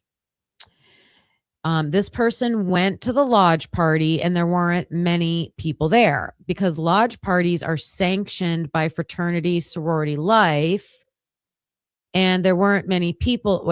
And Sigma Chi kept a list of names of those in attendance at the party, and they checked vandal IDs. So were they afraid of like getting like snitched on that they were at a party that the university said they weren't supposed to be at? There are apartments around the Sigma Chi Lodge. This person went to an apartment, possibly apartment, and it's blanked out, during the lodge party, and Kernodle was in the apartment. So again, we have another person definitely saying Kernodle was there. This person knew Kernodle to party pretty hard and noted Kernodle wasn't super drunk that night. Another friend of this person took a photo of Kernodle in the apartment playing guitar. I heard somebody talk about this, about Kernodle playing the guitar, and posted it to her Snapchat story around 2 a.m. This person took a screenshot of the post and recalled later in the interview also seeing Kernodle's other roommate at the Sigma Chi house. Dylan was there, right? So Xana's other roommate, Dylan, could be Maddie. Didn't Maddie went there supposedly for a little bit? The last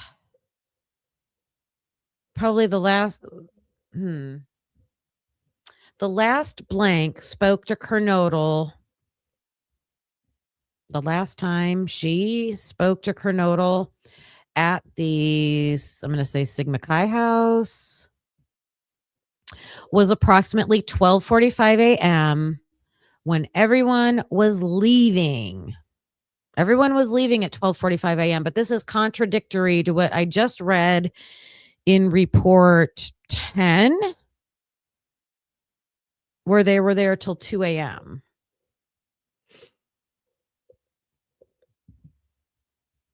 Let's see. Everyone was leaving at 12:45 a.m.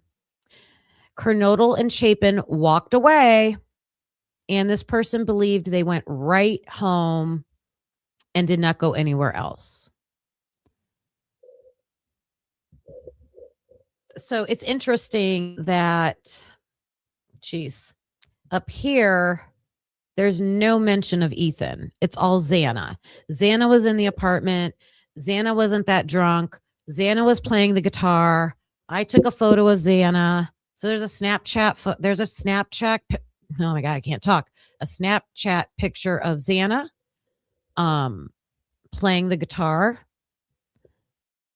Doesn't I mean, I know Snapchats, usually people use it like instantly, like you take the photo right in Snapchat, but we can't tell for sure, except that it was posted at 2 a.m. But so maybe why this person is just inferring, they're assuming that if they saw Xana and Ethan leave at 12:45 a.m.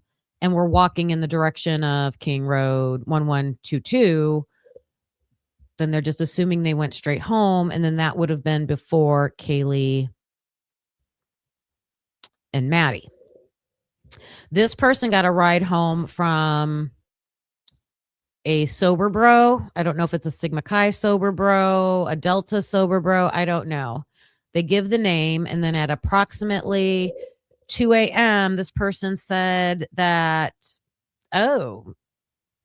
someone, the driver, Eric Gower, also picked Gonsalves and Mogan up from the grub truck. Wait, this person is saying Eric Gower is a sober? What? This doesn't make sense. This does not make sense. This person said they got a ride. They got a ride home from a blank sober bro named blank. First and last name. And that was at approximately 2 a.m. 2 a.m. is after Kaylee and Maddie are home. This person said that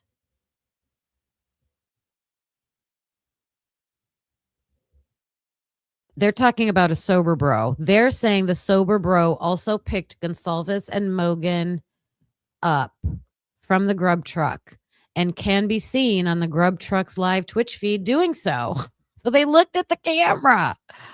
This person provided the sober bro's phone number, and they have the number. Wow, what do you guys think about this? I tried to make a star. This was report 20, ISP report 20, page 61. Wow. I'm coming back over to talk to you guys for a minute. What are you writing? 2 a.m. is a very dark hour. I know Eric Gower, but Eric Gower, he wasn't in a fraternity. He wasn't a sobro from the fraternity. What's the date on this? Good question.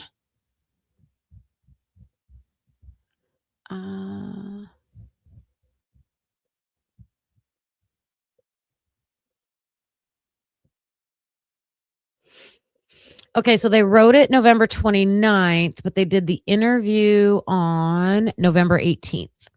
They did the interview on November 18th in Ada County, Meridian. So who lives in Meridian? Wait, we think this is... Who do we think this is?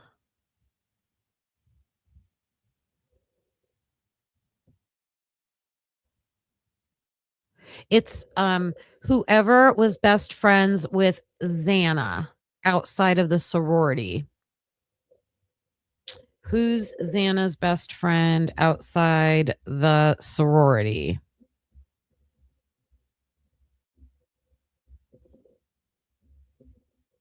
This person has some information.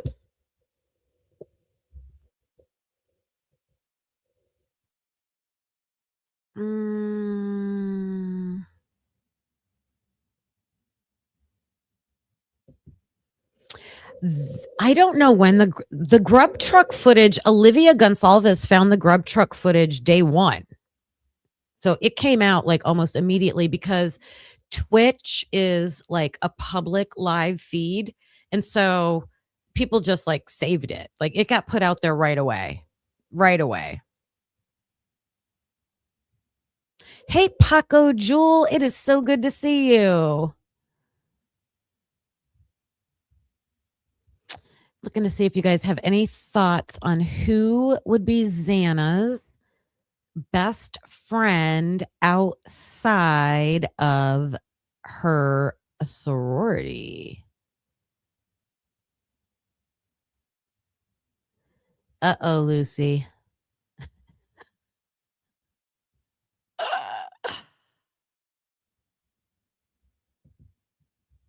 Yeah. Reading your comments.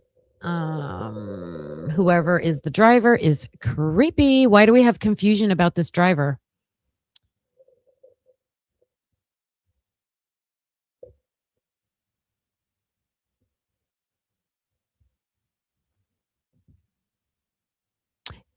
Is Lakeland best friends with Xana? Because whoever gave all this information, it's one interview. Everything I just read is one interview with one person who said they were, Xana was their best friend away from the sorority.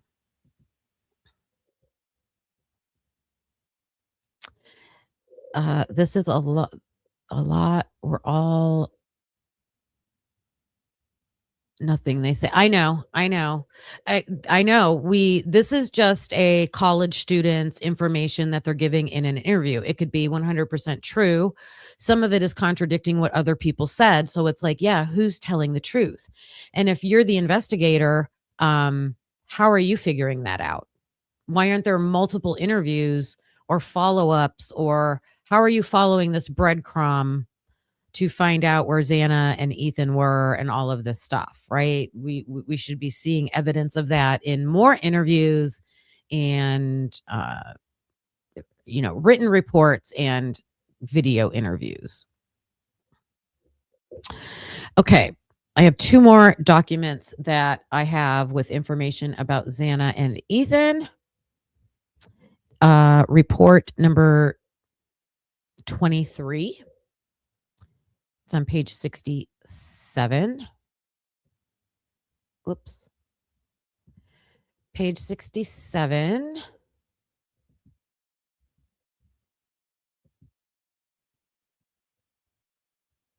Okay. And welcome everybody that has joined today. Hello, I see you guys. If I didn't say hello to you personally, I apologize. Please take a moment and hit that like button. That like button is very lonely right now. Go leave your DNA on it. Please subscribe to the channel if you haven't. Hey, Lisa. Good to see you. Hey, senor. Oh, you said the very next interview is this girl's boyfriend? All right, I'm going back to it. Oh, Donna, you're good. It's okay. I will try to remember that too.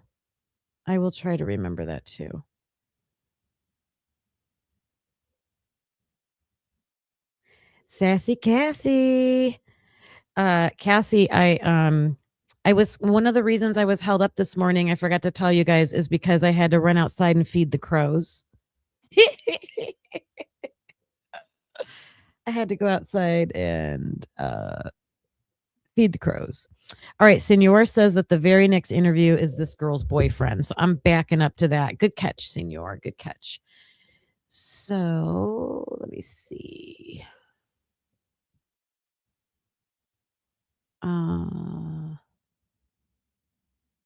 Wait, maybe. What report is this? This is.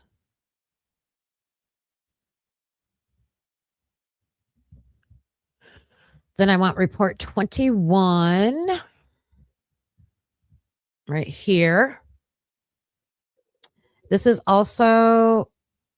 interesting, you guys. These are Homeland Security Investigative Task Force. I got to make a note of that. Report number 20 and report number 21 is Homeland Security task force. And isn't it interesting that they're asking questions about the private driver, but they don't want to call him the private driver. They're calling him a sobro. Here's what I see. Ooh, red flags, red flags. All right, I have to add this. Report number 21 starts on page 60. Wait, it can't be on 62.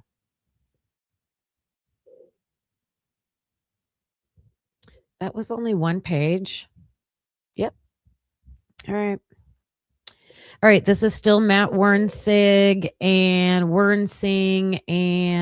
who was the other one? Sage Collins, same detectives, November 18th.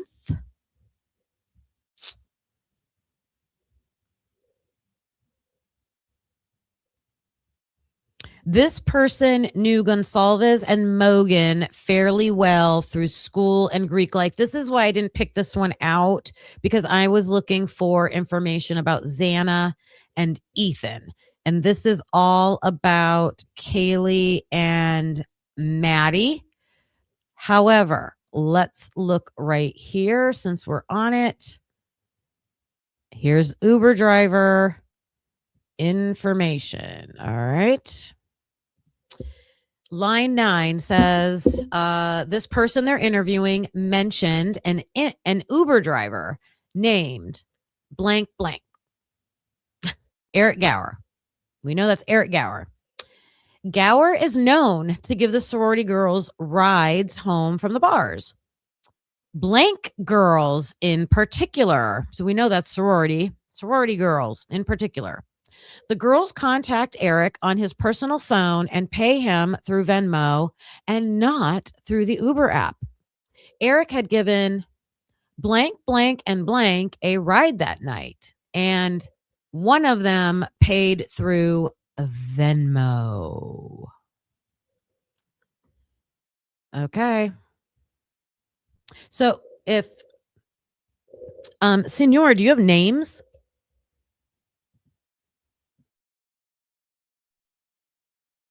Sorry, you guys couldn't see what I was reading, but there it is. I'll make it bigger.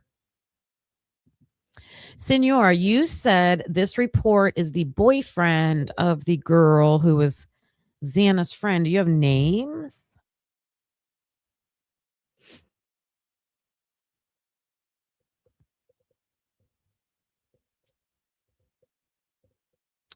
Supplemental 9.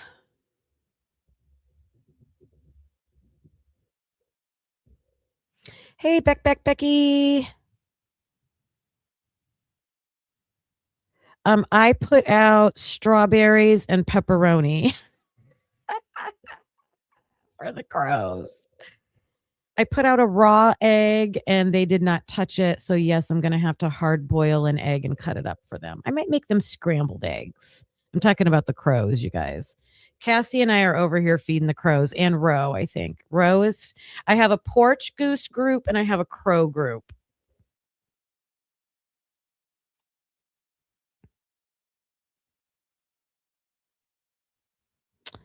I'm seeing if anybody's putting any information. Donna says, Bet Gower did the rounds telling them all to not tell anyone he was on the Dodge that night. Otherwise, he might lose his license to Uber, or worse, in my opinion. Crow group. Yeah, in the Discord, we'll make a crow group and we will make a porch goose group. For sure. Okay, so I showed you this. Okay. Every time I do this, I get more questions, but I guess that's how you track down information, correct? All right, now we're going to report number 23 and then report number 31. Report number 23 is on page 67. Oops.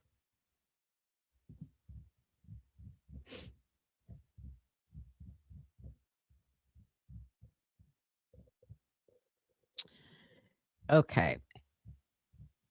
report number 23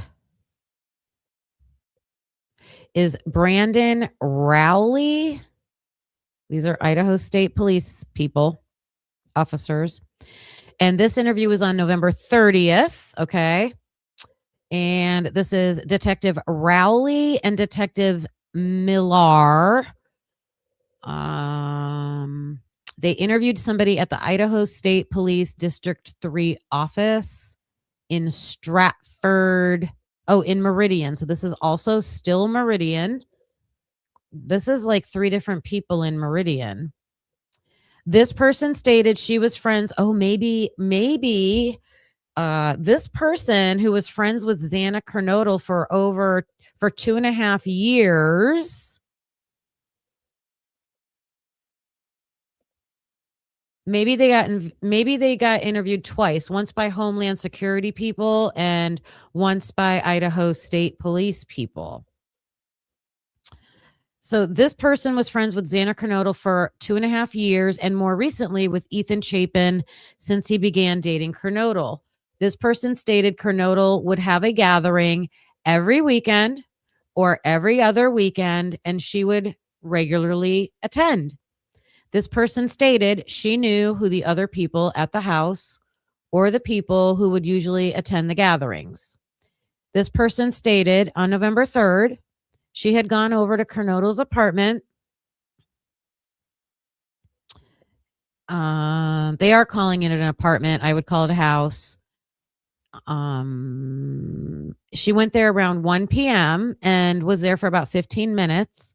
This person stated everyone then left and went over to another apartment, commonly referred to as probably the Whites, for a pregame party. This says on November 3rd. It's, I'm sure, supposed to be November 13th. So this person went over to 1122 on November 13th at 1 p.m. for about 15 minutes, and then they went to the Whites for a pregame party. This person stated her friends and Kernodle then went to another friend's house named, so it's a named house. Is it the Shark Tank? You guys think it's the Shark Tank? I'm trying to get to that, chillin'. I'm trying to get to that. I don't think we're going to get to it from these release documents. We would have already been on to that. But right now I'm just starting with this to track down timelines we have, stuff like that. So that when I do start the book, hopefully we can start filling in these blanks and figure out this timeline, right? Okay. So this person, I'm assuming,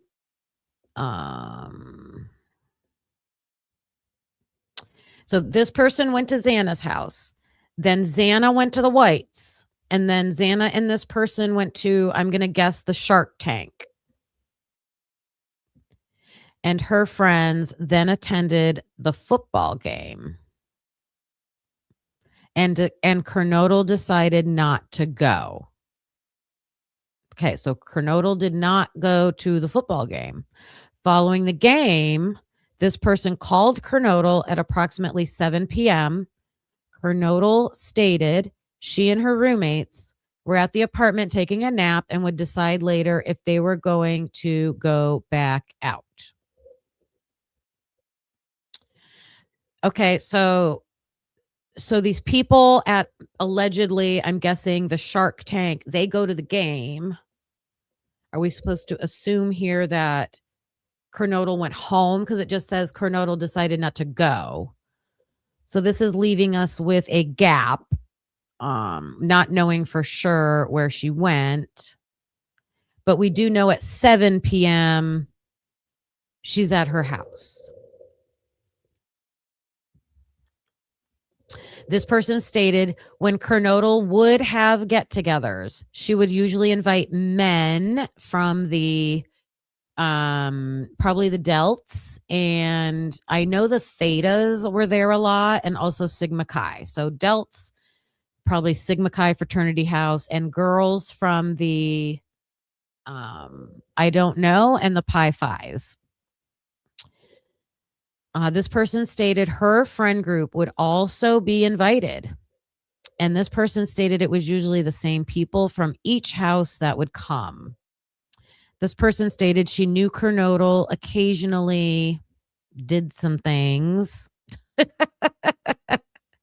This person stated she wasn't usually around when she would do some things.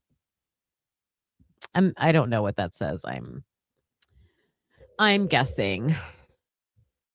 All right, that was that interview. So my question was, did Ethan go to the game or was he at the dance? This is when he was at the dance, right? So I think Ethan's at a dance.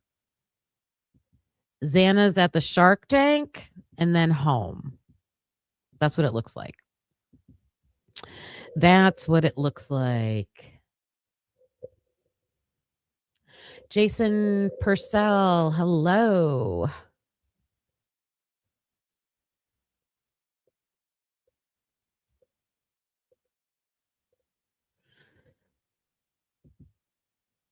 Ooh, yeah. I mean, that's also what I'm looking for. Like, where's this time period where Xana could have been with someone? It's definitely when Ethan is at the dance and Xana's at home, right?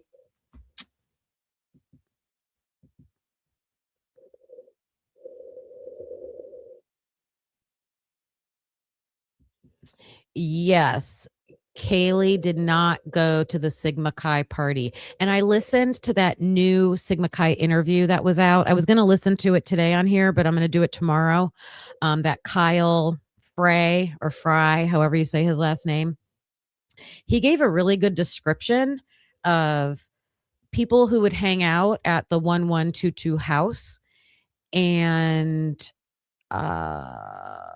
also people at the Sigma Chi party. So, and Kaylee's habits. So he said when he was at the parties at 1122, and maybe this is why everybody's saying they don't really know Kaylee. He said Kaylee never really hung out during those parties. Now, remember, we're only talking from August to November. August, September, October, 3 months. 3 months of parties. And he said the parties would be like every other week or so. And he said that Kaylee would usually she'd come down and say hi, grab some food or drinks, but she would always go back upstairs, kind of like not hanging out with that group.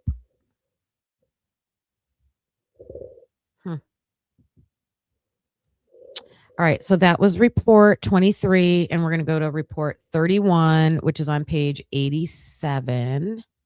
Oops, way past. Page 87.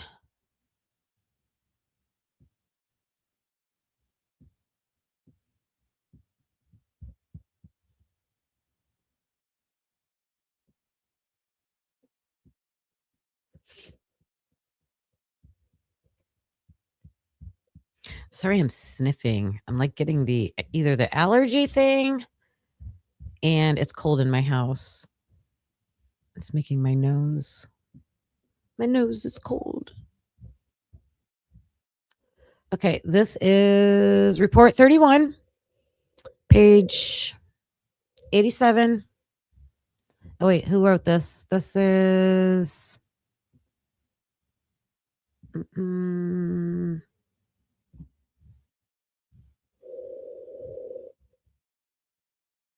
Oh my God, does it not say?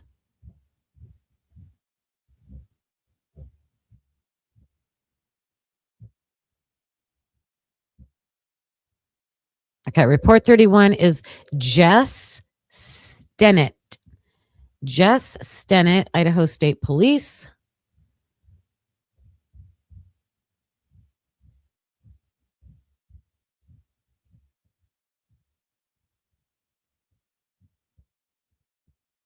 Okay, right here.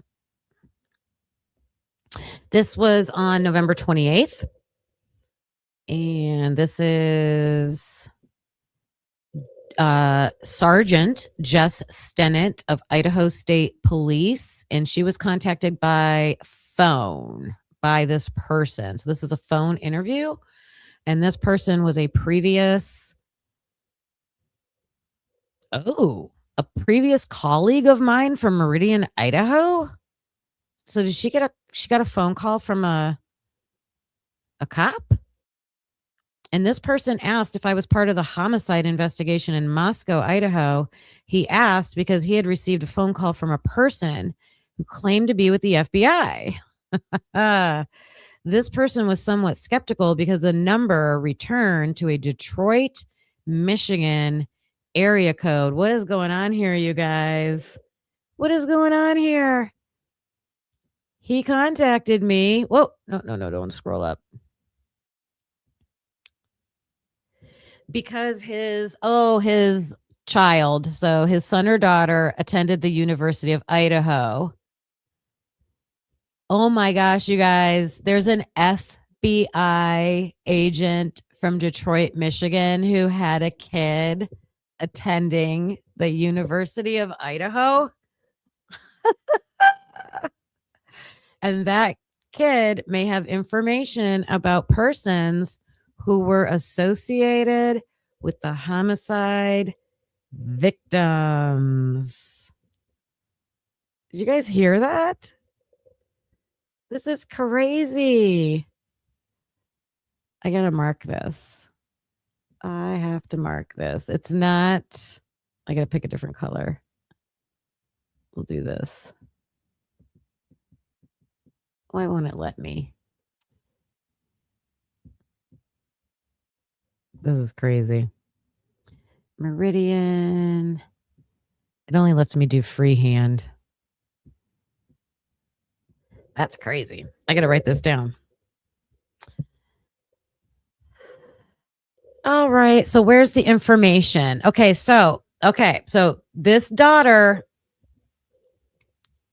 now it's got to be a daughter. We're going to narrow this down.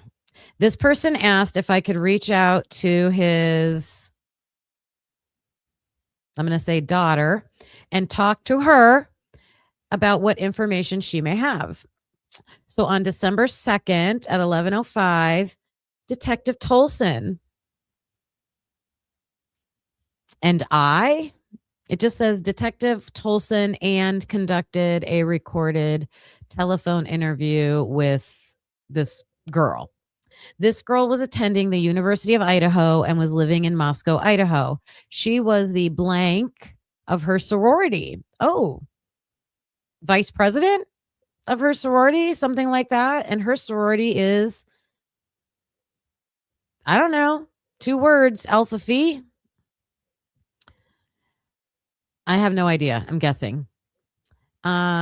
This person was classmates with Xana Kernodle. She was not close to Xana, but knew her primarily through her ex-boyfriend. Last year, she was dating, isn't that Peter? I want to say, is that Peter? She would visit Kernodle's old apartment on a weekly basis. She still saw Kernodle around campus and town, but she did not hang out with her like she previously did. She did not go to the current apartment, 1122 King Street, because someone was there on a regular basis. Ethan. She added, I'm going to say Ethan was a member of the Sigma Chi fraternity. So this girl must be better friends with Xana's ex than Ethan. Looks like she took sides.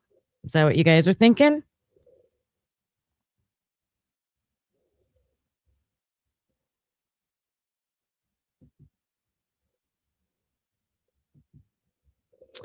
Then we have this person described seeing Ethan at the old apartment when she was there with probably Peter last year. She did not believe Kernodle and Chapin were officially dating at the time. This person did not know any person Kernodle was dating last year. She did know one of, I don't know, someone's friends, and fraternity brothers had a crush on Kernodle. The individual's name was something. She was not aware of anyone stalking Kernodle. She was not close to Ethan Chapin. She primarily saw Chapin at the Sigma Chi parties.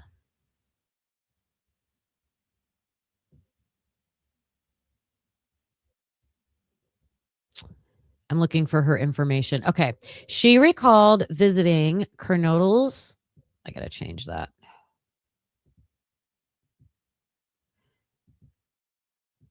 She recalled visiting Kernodle's apartment last year.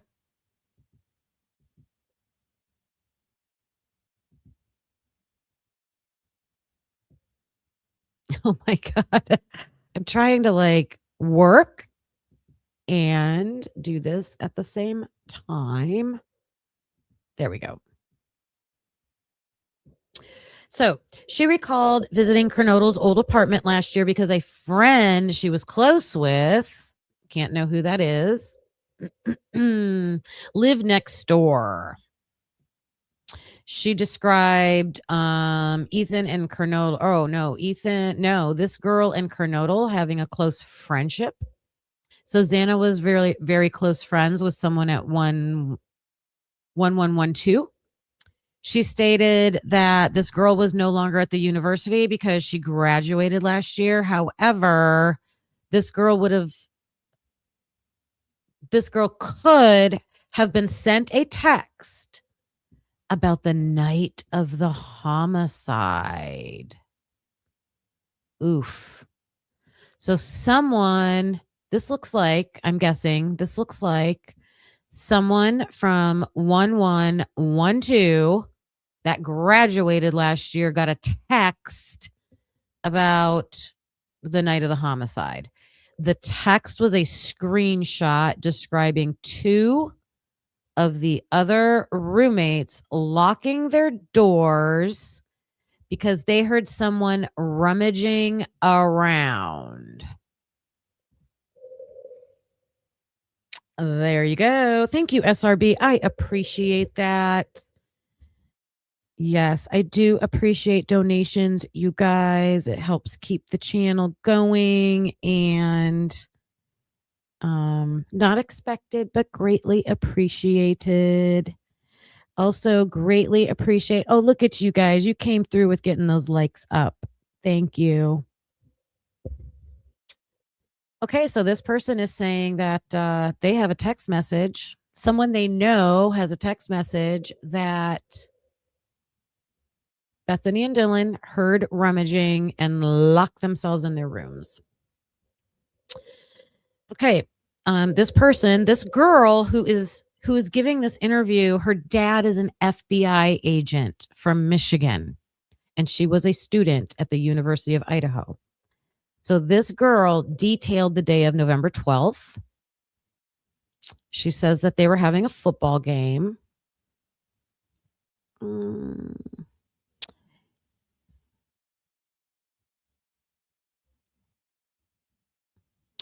There were many students pre-gaming, and she was not certain, but she assumed all the victims attended the game. So that's what she's saying, but other people had said that I don't think any of them attended the game. At approximately 10:45, this girl went to the Sigma Chi fraternity party. At approximately 11 to 11:30, she briefly observed Kernodle and Chapin for about 10 or 15 minutes. 11 to 11:30 p.m. She observed Kernodle and Chapin on the upper floor of the lodge, and she described them on the upper floor, looking down, observing the party. She recalled hearing a couple songs play when she lost track of Kernodle and Chapin. All right, so more sightings of Ethan and Xana being together at the Sigma Chi house.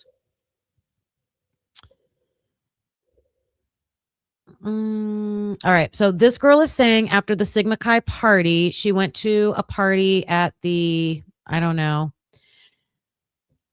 She was at the party until approximately 4 a.m. a.m. Oof. She described the blank blank as it's got to be the Shark Tank. It's got to be the Shark Tank, you guys. I don't know what else. What other house on the same road as Kernodle's has a nickname?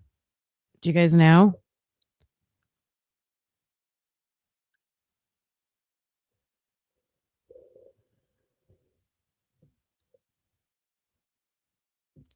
So she's saying that she was at a party till 4 a.m. At a house on the same road as Kernodle's. When she left the apartment, she was walking and she ran into her good friends. This is at 4 a.m. She believed one of these good friends that she ran into had been at Kernodle's apartment earlier that evening. Her interaction with this person occurred, I don't know, at the Shark Tank. I don't know. It's 2 words. When she was walking down from the apartments, this person was talking to a group of people. This is crazy. This is supposedly that. So people are outside talking to a group of people at pretty much 4 a.m. According to this person, who's the daughter of an FBI agent. So she believed this person stayed at the Shark Tank when she left.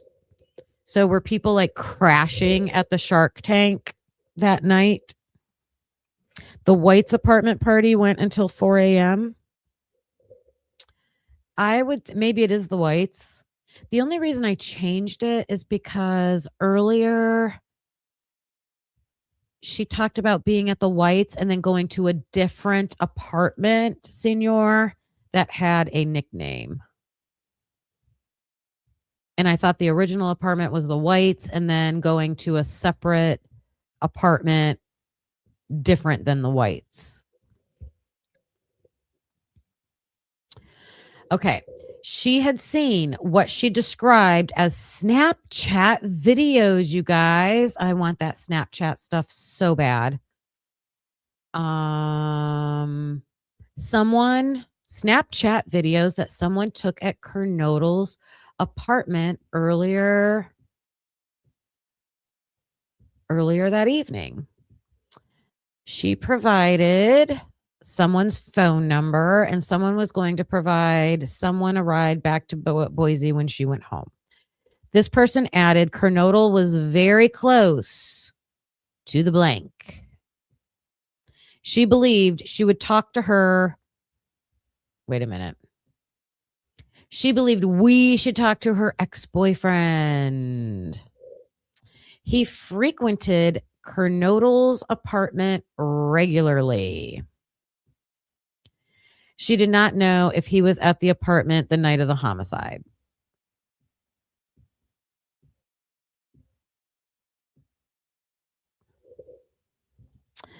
Let's see. She was not aware of any strange people who may be around campus. Most of the parties are policed by sober bros. I thought sober bros just gave rides, you guys. Now they're policing the parties? What is this? She described a social media group called Yik Yak, which is supposed to post a variety of information. The posts are anonymous and can be seen by everyone on the app in a 5-mile radius. Parties are sometimes posted, but she did not know if anything was posted about 1122 on the night of the homicide. She stated many of the students use Snapchat. We know that. She described the apartments.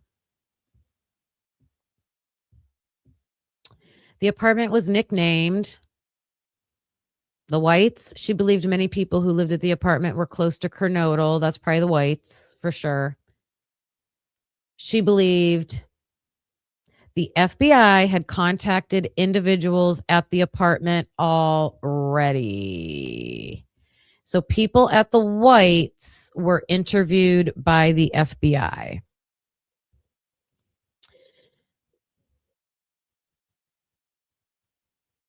So that interview ended at 11:46 a.m. And then on December 5th, Tolson contacted somebody and told Detective Tolson he was not at King Street Apartments the night of the homicide. Oh, the ex-boyfriend. And then he called to clarify if she knew for certain that this kid was at Kernodle's the day of the homicide. And she told me she was mistaken, that he had been at the White's apartment, which was in the same area. Okay, so just a mix-up about that kid. There's some interesting information in this one. Oh, boy. I had never heard someone say that an FBI agent's daughter was in the fraternity or sorority with these kids. That's crazy. So we got Homeland Security out here interviewing people. We've got some FBI agent from Michigan's daughter going to the U of I and trying to spill some tea. Wow. So again, I wanted to come on here today and focus on Xana and Ethan, going back, identifying people who gave interviews. What did they say specifically just about Xana and Ethan? Tracking down their timeline according to the documents. Because to me, this was my point with the sheath tracking issues, chain of custody. That's what I want to say. People are nitpicking on the label, but they're missing the whole, like, to me, like the big picture that like there's issues. Okay. Like there's issues. And, or it's also like, what are they not showing? Like earlier I said, why didn't they print out the label? If they do it digitally and they have a label, then print out the digital label and put it on the sheath packaging and we don't have an issue. People don't want to focus on that. They want to say, that they just use digital, but then they stop there and they don't go the extra step. Same thing with these reports, the reports that we have that have been released that are so overly redacted. We can look at who are they interviewing, what are they saying, but our big umbrella for this is they were not able to narrow down a specific timeline for Xana and Ethan. And if this information coming out in the book is saying that they've got text messages, phone calls, photographs. If you missed it, I think I found the report where they said Xana took a photo with Jacqueline. I think I found Jacqueline's report. I think it's ISP number 10. And I was only able to identify that because of Chris Whitcomb's information. So, this is part 1. This has been part 1 of looking back at Xana and Ethan's timeline. What information do we have for sure in the reports that they've given us? And how can we use that now to maybe confirm more or negate things, change it, using the new information that's coming out in the book? So that's what I'm trying to do. Hopefully you were able to follow me today in what I was sharing and pointing out, and I hope it made sense. If you enjoyed the show today, please hit that like button on your way out. I appreciate everybody who was in here today. I know you guys were sharing your ideas about a bunch of different topics, which is that this is where we can come together, right? Like in somebody's chat to be able to share all of our ideas. Jacqueline Beliveau. Oh, I spelled it completely different. Jacqueline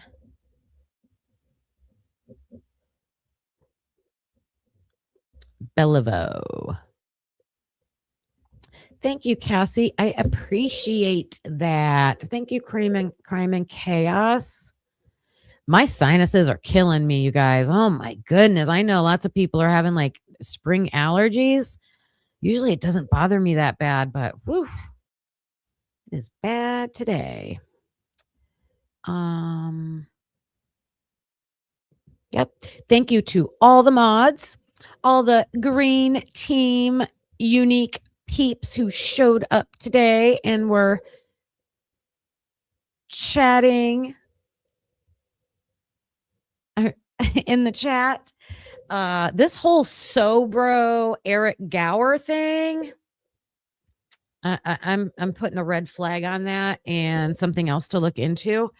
All the mods that were in here, love and appreciate you guys. Please join me back tomorrow. Same time. The goal is 11:30 a.m. Eastern time. I always go live between 11:30 and noon. The goal is always to not be late, but please join me back tomorrow. I will see you then. We are going to continue on with part 2 of Xana and Ethan. And hopefully when I get my book today, I'm going to be able to pick out some new information to put with it. So I'll see you guys tomorrow. Have a wonderful rest of your day. And I'll see you tomorrow. Bye. Thanks for watching. Hope you felt the spark. Please hit that like before it gets dark. Subscribe. It's free and keeps us going strong. You're part of the crew now, right where you belong. Join us next time. Same truth, same fire. We bring the heat and never tire. We're typically unique and proud to be a husband and wife in podcast harmony. That could be unique. Yeah, that's you and me. Don't forget to like and hit subscribe. It's free. Come back again. We'll be right here with truth and laughs and zero fear.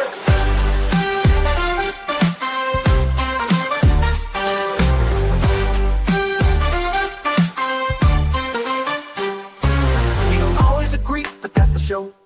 One love, two minds, letting it flow. We dig deep with crack jokes, we called it like we see. If that's your vibe, you belong here with me.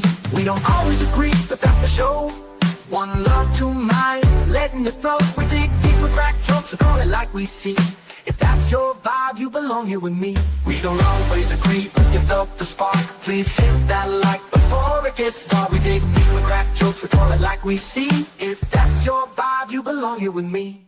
Thanks for watching, hope you felt the spark. Please hit that like before it gets dark. Please hit that like before it gets dark. It's free, it keeps us going strong. You're part of the crew, now right where you belong. Join us next time, same truth, same fire. We bring the heat and never tire. We're typically unique and proud to be a husband and wife and proud to be a husband and wife in podcast harmony. Yeah, that's you and me. Don't forget to like, hit subscribe, it's free. Come back again, we'll be right here with truth and laughs and zero fear.